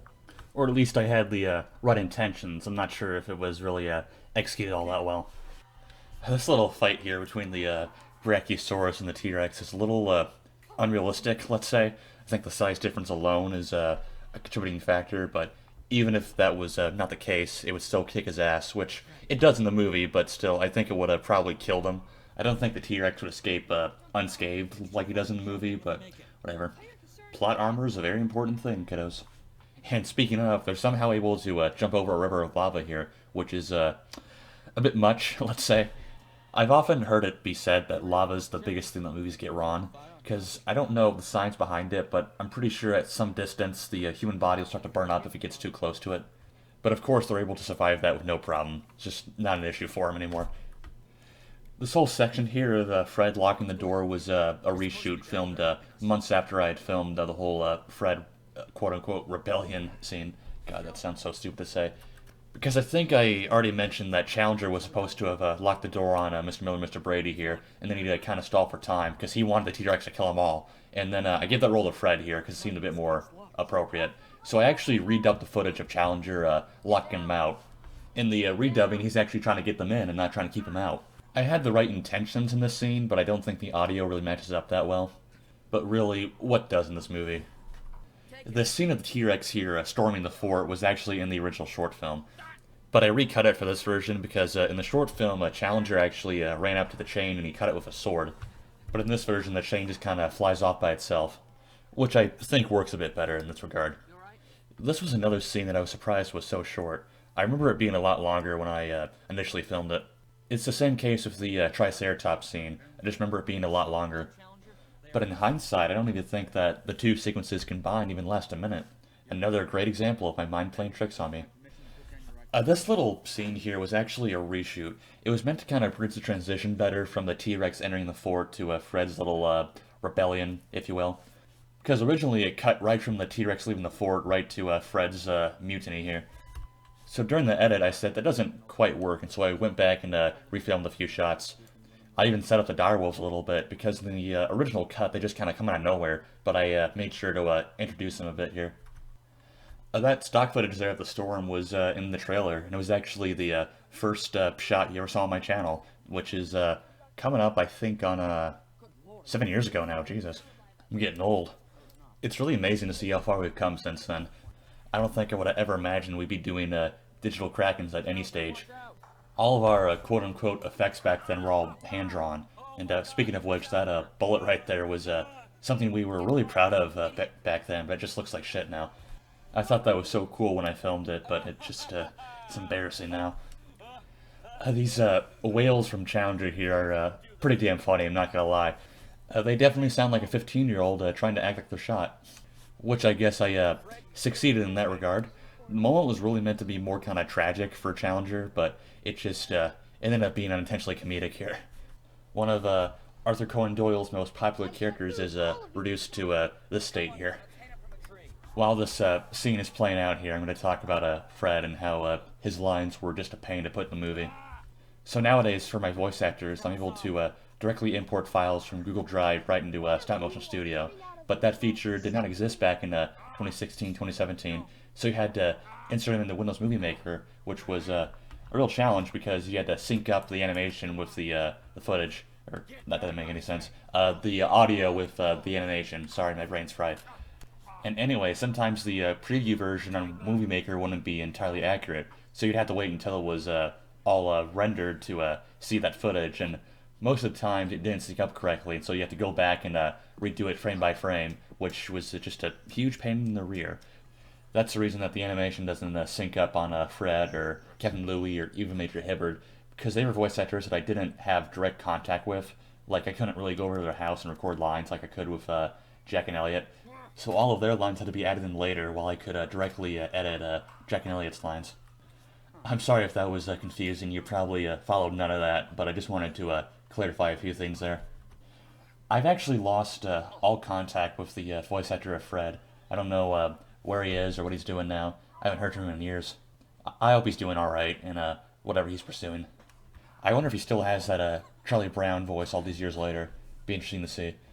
It would be hilarious if nowadays he had this deep and intimidating voice that would have been perfect for Fred back then. Looking back here, this fight scene between the humans isn't terrible, but it just really isn't necessary. I don't know why there's such a struggle here. There's like 4 guys versus like 16 of them. I'm not sure why there's such a struggle here to take them down. I'll try not to beat a dead horse here, but Fred's plan still makes no sense. I'm not sure what he has in mind to accomplish here, but whatever. I guess we need a villain. This fight scene here, which is common in any of my fights, is thought up on the day. There's no storyboards to it, which is insanely risky because you're going in with basically no plan. But I just kind of think storyboards are a waste of time, at least in stop motion like this. During this movie, it was basically just me doing the animating, and sometimes Jack and Elliot would help out a bit, but that was kind of rare. So really, there's not a whole lot of use for storyboards unless you're working with other people. I still use this approach to this day when doing stop motion, which is kind of strange to think about because you'd think that would be the one thing that I'd change when I move further on with my movies. But that's really not so. I guess you can't teach an old dog new tricks, I suppose.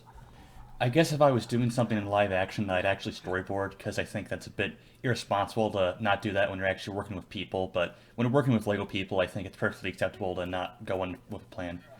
There's really not a correct way to make a stop motion, or really just filmmaking in general is not a correct way to do that stuff. Everyone has their own different style and approaches to it. I've worked with some people that plan out every last minute detail, and I've worked with other people that just go into shooting blind. You just do what works for you. There's really not a right way to approach this. In my case, I just don't do a whole lot of planning because I think it wastes time that could be spent on shooting. That's just my 2 cents on that matter. Maybe someone will, in the comment section, will go on a long rant about how wrong I am. I apologize for that long tangent there. I'm just getting distracted. Anyway, I'll get back to what's happening on the screen here. The majority of this direwolf chase here was actually from the short film, but I beefed it up a little bit when they get into the bush. I filmed that stuff later. Something that was emphasized really heavily in the original script, but not really so much in the final film, was the lack of guns they have going forward. It was originally written that the T-Rex was going to destroy most of their weapon stocks when he enters the fort there, and as they move forward, they would have like 2 guns left or something, and they'd toss them back and forth, which I kind of dropped that when I filmed these later scenes. Not sure why I did that, because it was a big deal in the original script, and they'd have to resort to like using knives and stuff. I think it would kind of be cool, but I guess I didn't think so back then. There's a little remnant of it in here where they toss the rifle back and forth to each other, but that's really about it. They still seem to have a lot of guns on them in this final cut. If I wouldn't have told you that, you would have never assumed that there was a problem. Like, if they have plenty of guns left, why don't they save Jackson here, you know? Jackson, he got short on the stick here, didn't he?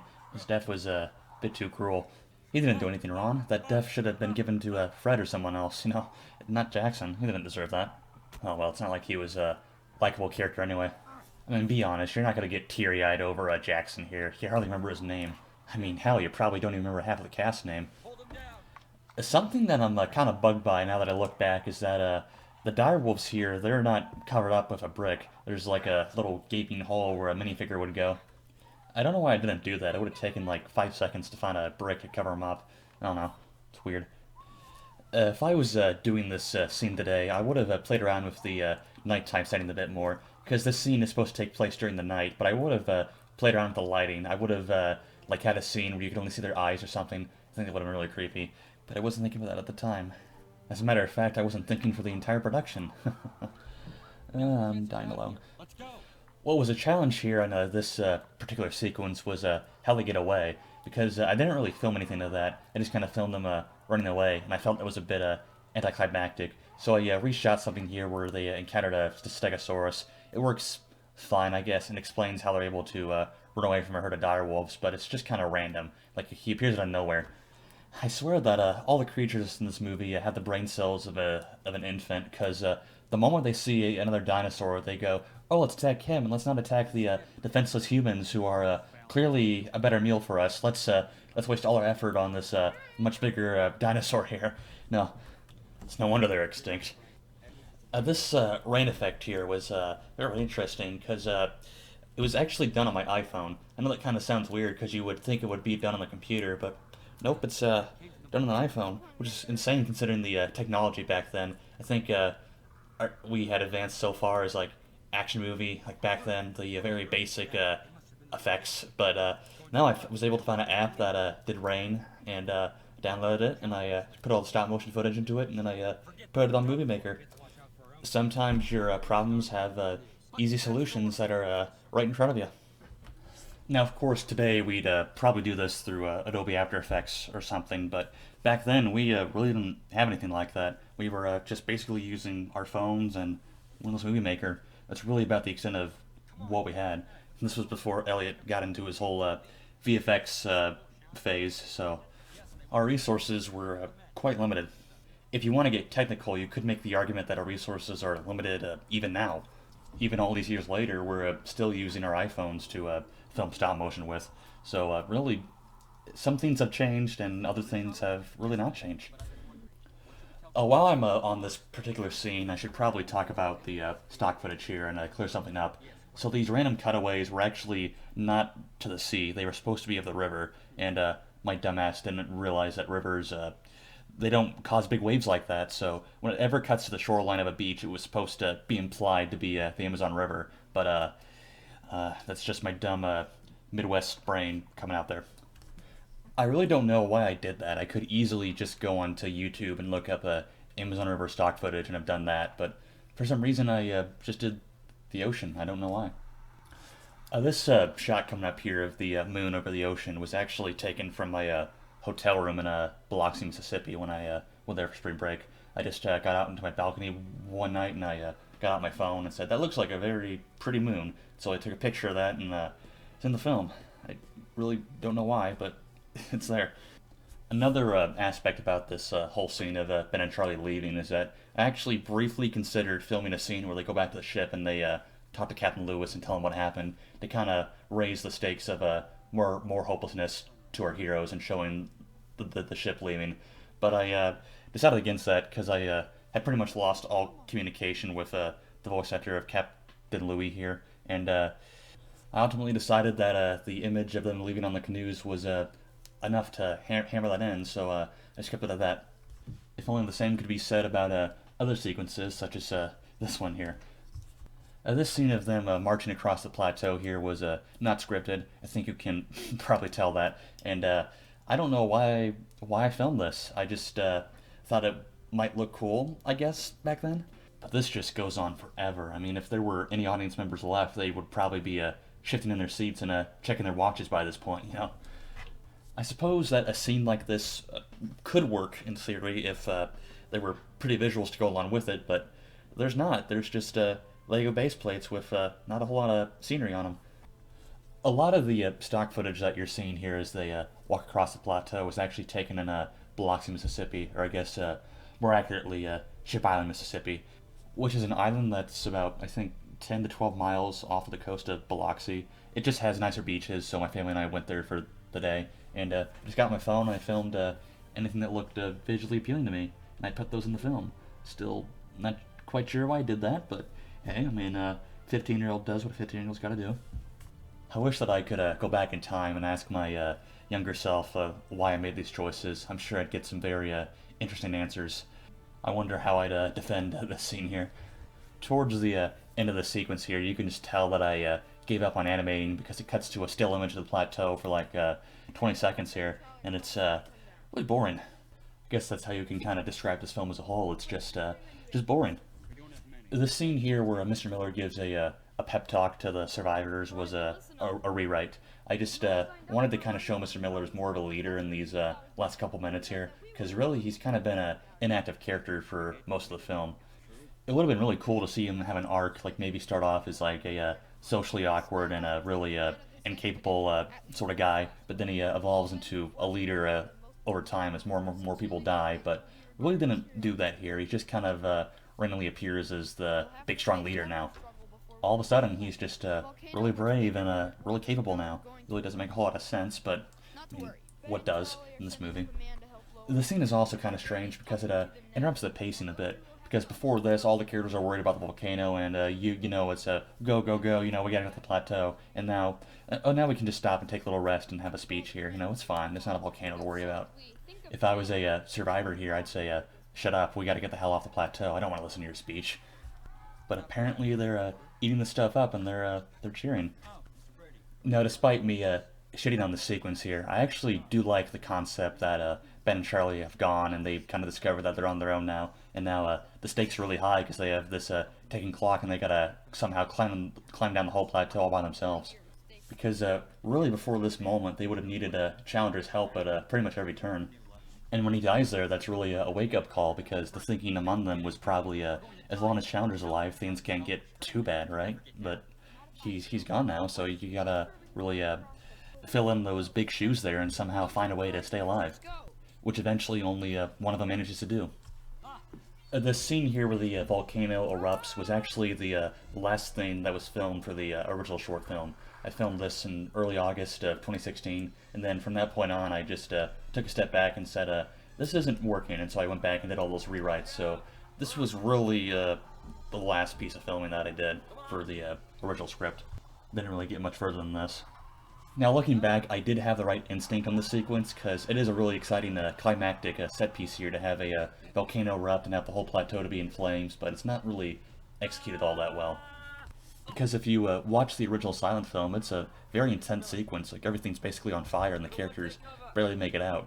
It's not really the climactic set piece, but it's still a very good sequence. But it's not really the case in this film. It just kind of plays the same as all of the other action scenes. There's not really a whole lot to make it distinctive. Which is a shame, because I think it really could have been an exciting scene if we had some of the resources that we have now. The scene here of the Titan Boa pit was something that I was really disappointed by, because the thought of a bunch of giant prehistoric snakes is a very terrifying image, but it's not really translated that well here. I think it mainly comes down to the way that these things move. They're just really clumsy, and they look really fake looking. But thankfully they're not in the movie for too long, so I guess it's not a totally big deal. Here's another great example of the shitty stop motion studio drawings that I did. The idea here was that lava was supposed to kind of spill into the cave, and it would create this massive river of lava that would just explode out of the mouth of the cave. But it didn't really come out that way, and it, I think, creates a lot of confusion, because you're not really sure where this lava is coming from. And speaking of things that kind of come out of nowhere, here's Fred's demise. I gotta be honest, I'm not sure why I decided to put him back in here. It could have been appropriate for him to die at the direwolf little chase, but he's back, I guess. But all things considered, I do like his death scene here. It's always fun when the villains get their comeuppance. Kind of a little side tangent here, but I really miss villain deaths, because nowadays most villains are really complex and they get redeemed at the end or something, and if a villain dies, it's really in the most lame way possible. But I love classic, like, say, 90s villains' deaths. They were just so creative, and so I try to pay homage to that here, while also kind of ripping off Jurassic Park a bit. Here's a little PSA to anyone that's working with dinosaurs in a movie. Always have your villain die at the hands of a dinosaur. Don't have him get shot, and don't have him get crushed to death by a rock or something. Have him get eaten, because it's a monster movie, and people should get eaten in these types of films. And it's even more satisfying when the villain meets its end, even if it's a shitty villain like Fred. And speaking of meeting your death at the hands of a dinosaur, this scene was a lot of fun to film. It's sort of inspired by the log scene in King Kong, where the sailors get all shaken off and it's down to Driscoll and Denham.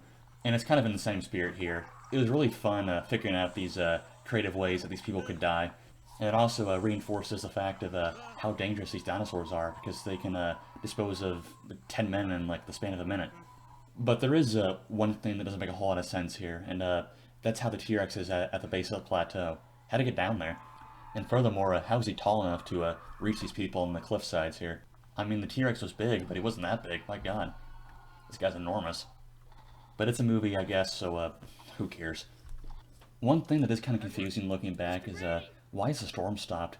Surely the volcano was still spilling lava, so the storm has to be still commencing. It just kind of stops here. I guess I just kind of forgot about that when I was filming these scenes. This little moment that's coming up here where the T-Rex comes back and chomps down on Mr. Brady was unintentionally comedic. It was supposed to be a really dramatic moment in my head, or at least that's how I thought it was going to go. But the way it turned out just was really goofy. I think that mainly comes down to my voice acting or lack thereof here, because it's pretty cheesy. These screams are pretty hammy here. They're not good. In my defense, though, screaming is something that's very hard for a lot of actors because it's really difficult to scream without sounding goofy. But not me. I failed in that regard. What's really funny about this scene here was that this was supposed to be a really big dramatic sacrifice, but no one gives a shit about Mr. Brady. He's not really that interesting of a character, so it's really impossible to feel sad for him. This little piece of music here was actually from the Ice Age 2 soundtrack, which is pretty bizarre because you wouldn't think a movie like that would have such a great score, but it really does. John Powell, when he went all out, he really shouldn't have. And what's even more remarkable is that I used this same track at the end of The Heart of the Seas. So it's really kind of come full circle here. I've used this at the end of The Lost World, and now, like 5 years later, I used this at the end of The Heart of the Seas. It's like poetry.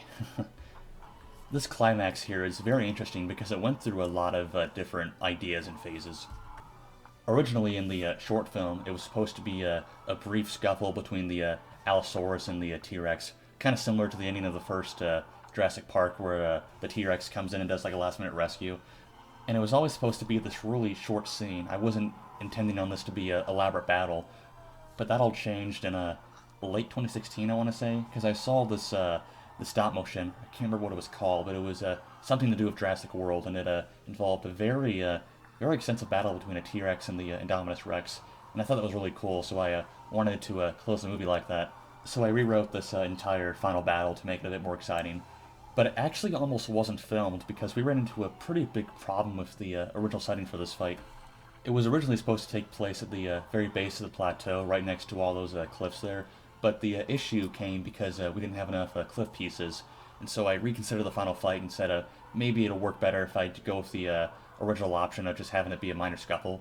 But then I considered, what if he crosses the river and he's just in an open field? That'd make the fight a lot easier. And so I did that option, and I think that works better. I still think it goes on a bit too long, but I think my mind is in the right place. I remember that, in particular, this battle scene was pretty difficult to film because there's really only a whole lot one can do before two dinosaurs duking it out becomes boring. And I think you can really see that here because this fight gets old pretty quickly. Unless you involve other objects like falling trees or something, a fight between two dinosaurs is just gonna become boring. Which it really shouldn't be because two dinosaurs fighting just sounds awesome, but shooting-wise, it's not always a picnic to shoot these battle scenes here. I really should have cut this down, but I just guess I wasn't thinking about that. Something else that was interesting about this fight was that it was really difficult mixing a Lego model with an action figure, because really those two molds aren't really supposed to mix together in terms of stop motion, at least. And it's for a very good reason, because I remember in this fight scene, the Spinosaurus kept on falling down a lot, and needless to say, there were a lot of bloopers in this scene here. That's something that I'll probably never do again, is mix action figures with Lego models. Just some things are not meant to go together, and that's one of them. While I'm here talking about this fight scene, I should probably clear something up. This Allosaurus here was meant to be the same one that supposedly got killed earlier on in the film. It was supposed to be revealed here that he survived that earlier encounter. But I think the few people that stayed around for the ending would assume that this is a different Allosaurus, like maybe his brother or something. I don't know. I don't think most people caught on to the fact that this was supposed to be the same one. That's the reason why this beginning of this fight here has so much tension in it, because T-Rex is kind of looking at the Allosaurus like, you're supposed to be dead, and the Allosaurus is like, bring it on, bitch. So that's why the beginning of this fight's kind of a little more dramatic than what it otherwise would have been. It's really my fault for not making this more clear, because before this scene, the Allosaurus is in the movie for like, maybe 20 seconds, and so there's really not a whole lot of dramatic impact here. I mean, maybe it could have worked if I had built him up a bit more beforehand, but it's really just kind of confusing here. While I'm still on the topic of this fight here, I know it's kind of already passed, but something else that was kind of interesting about this fight here was that I actually put in the wrong file for it in the Windows Movie Maker. Well, not really, but it's kind of a complicated situation. So after I had filmed this fight, I had intended to go into a stop-motion studio and add a bunch of blood effects to it. Well, I guess I should use the term effects rather loosely, because it would basically just look like everything else in the film, just a bunch of hand-drawn little blood squirts. But Anyway, it was supposed to be super gory, like when the T-Rex gets his arm ripped off, it was supposed to be like a huge just splurt of blood. And when the Allosaurus stomps on his jaw, it was supposed to just bleed out like crazy. But for some reason, I just kind of forgot to do that. And when I uploaded it to YouTube, I realized I put in the wrong file. Well, not really. I guess more of a fact that I forgot to do it. So yeah, it wasn't worth taking down the video and then re-uploading it again to add blood effects to it. So I just kind of left it in there. That's why there's an absence of blood when the T-Rex dies here. This little beat here of Mr. Miller in the canoe is just really stupid, because it's already implied that the river current's going forward, so how's he able to go backward? And he's clearly strong enough to paddle that canoe, so I'm not sure why he's laying down on it. Maybe it would have worked better if he was just to the point of exhaustion and like grabbed onto a piece of driftwood or something. It would have maybe would have made a bit more sense. That was a stutter there. I'm sorry about that one, folks. That's why these commentaries take so fucking long to put out, because I keep on stumbling over my lines, and I have to re-record a bunch of times, you know. That's one of the joys of having a speech impediment. Anyway, so this scene here is just, like I mentioned, is really stupid. Back when I filmed this, I thought this was a really dramatic moment, but it just kind of looks really dumb now. I suppose since we're approaching the end of the show here, I should probably talk about how the ending changed a bunch from the rewrites and reshoots. Anyone that knows the story of the Lost World knows that one of the most iconic moments is when a Challenger and his crew come back to the mainland. In the book, they bring back a little pterosaur, and then it escapes from its cage. And in the movie, it's a brontosaurus that is able to escape from its crate when the crane snaps. And the film version is a bit more iconic in that regard, but the point being is that the Challenger crew always came back to the mainland in the story. And that was the original intention. I was going to end this back in New York. But it was never part of the plan to have a dinosaur terrorize a city. I just think those types of moments have already been done to death in these types of movies. The way that it was written in the original short film was that Mr. Miller was going to go back to New York, and he'd be in the building of two government agents, and they'd question him about the Challenger expedition and why they all went missing. And then Mr. Miller would say, the answer lies back in South America or something, and then he'd walk out and it would cut to the sunset, and that'd be the end of the movie. One of the reasons why I changed this particular ending here was because I wasn't sure how the government would respond to something like that. I really didn't think that the Challenger expedition would be that big of a deal to send two government agents in for it, because they got enough on their plate to worry about. I really don't think this is in their top area of interest. And frankly, it was really anticlimactic, because we really don't need to know what happened to Mr. Miller after all this. So I changed it to where he arrives back at the village to Major Hibbert in that scene of the movie, which I think works a lot better. Those shots of the clouds there were originally meant to play a much bigger role in this ending. What was intended was that I'd take the footage of the pterodactyl, and then I'd put it inside of the footage of the clouds, and then it would appear like he was flying to the clouds. But when I got around to doing that, it didn't look too convincing. It looked really bad. So I just ended up using those as cutaway shots. I didn't really try to combine those two. Those shots of the clouds there were actually taken from my plane window. I was on a flight to, I think Minneapolis or something around there, and I just got out my phone and I hit record, and I just filmed for a couple minutes. I didn't know if I was going to use the footage or not. I just thought it might be useful in the future. I gotta be honest here in saying that this ending wasn't really executed all that well, because I get the intent. It was kind of to show that the dinosaurs had to survive the volcano, and that the theme, I guess, is to show that nature will always prevail against man, or something around there. But it's kind of just a carbon copy of Jurassic Park. It even uses the same theme. I really should have just chosen some different music here. Would have made the moment a lot more, God, what's the word I'm searching for? A lot more original, I guess. I'm not even sure why the Jurassic Park theme is here, because I think in the context of the film, this is the first time I've really used it, so it's not really even a theme in the movie. It just kind of appears out of nowhere.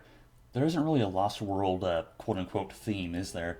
The legend had the Rough Riders theme, and then the Heart of the Seas had the Patriot theme, but this movie doesn't really have anything like that. Just kind of a bunch of random music tracks.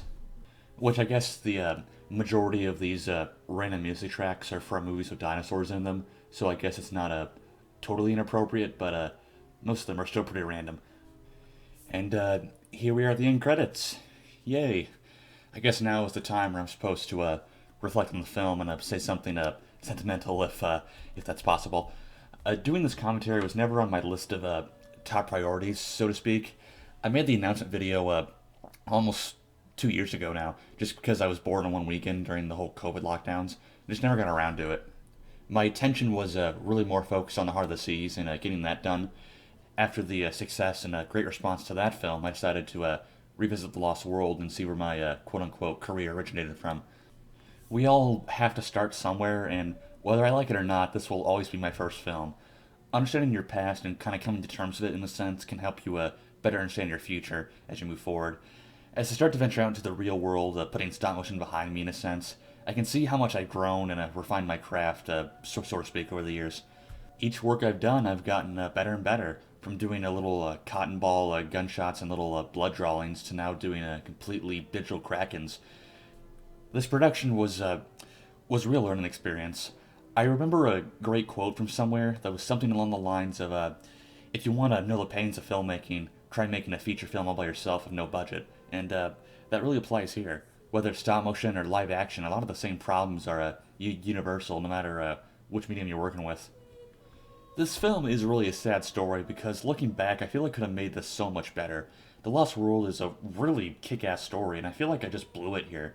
I considered doing a remake for a bit, but that would just be redundant. I don't want to redo a film I've already made. I actually have written a couple screenplays where it takes place in World War I, and I might release those, but who knows. Speaking of screenplays here, I actually wrote a sequel to this back in early 2016 called Creation, which was basically the lost Willis O'Brien project that was never realized back in 1931. It was supposed to take place during World War II and would have followed Mr. Miller on a yacht with a new character named Steve and sort of a Cal Hockley-esque bad guy named Ned Hallett. And it would have had a big climax in the city of Chicago with the T-Rex and a Brontosaurus fighting each other. The screenplay to it is unfortunately lost to time, but maybe I can post a transcript of what I remember from it one day. Who knows? Sorry for that long, unrelated tangent there. I just wanted to bring that up before I forgot it. I definitely will work with dinosaurs again in some capacity, but my Lost World days are over, I think. I think the biggest takeaway I've learned from this production is collaboration. There was never a person that told me no during this entire shooting process, and that really shows in the movie. There's just endless amounts of stock footage and scenes that go on for too long. Something like that would never be done today because I work with way too many people now for that to really be a problem. The main reason I wanted to do this commentary was to confront my past and just be honest about it. This is not a film that I'm really proud of, but I just wanted to document my experiences for other people. If there's some poor soul out there that listened to this entire thing, or maybe even just a minute of it, and it took just a little bit of advice out of it, then I've done my job. I remember when I was growing up in the late 2000s and early 2010s, I would just watch these Lego stop motions on YouTube for hours, and as I grow older, I'm almost 22 now, Jesus, I guess I'm sort of filling the shoes of those content creators there. It's really fascinating to see just how many young people are tuning into my videos here, so I guess I sort of have a responsibility in a sense to document my past and share my filmmaking experiences so I can give a little bit of advice going forward to young filmmakers so they don't make the same mistakes that I did. Since these end credits go on forever for some reason, I think there's 4 minutes of these goddamn things left. I think I'm gonna wrap this one up early here. I've already said my piece. Thank you for listening if you've made it this far. I hope this was somewhat helpful to all your filmmaking endeavors. Just I hope the biggest takeaway from this commentary track is just to not do what I did, and I think it'll be fine if you follow that piece of advice there.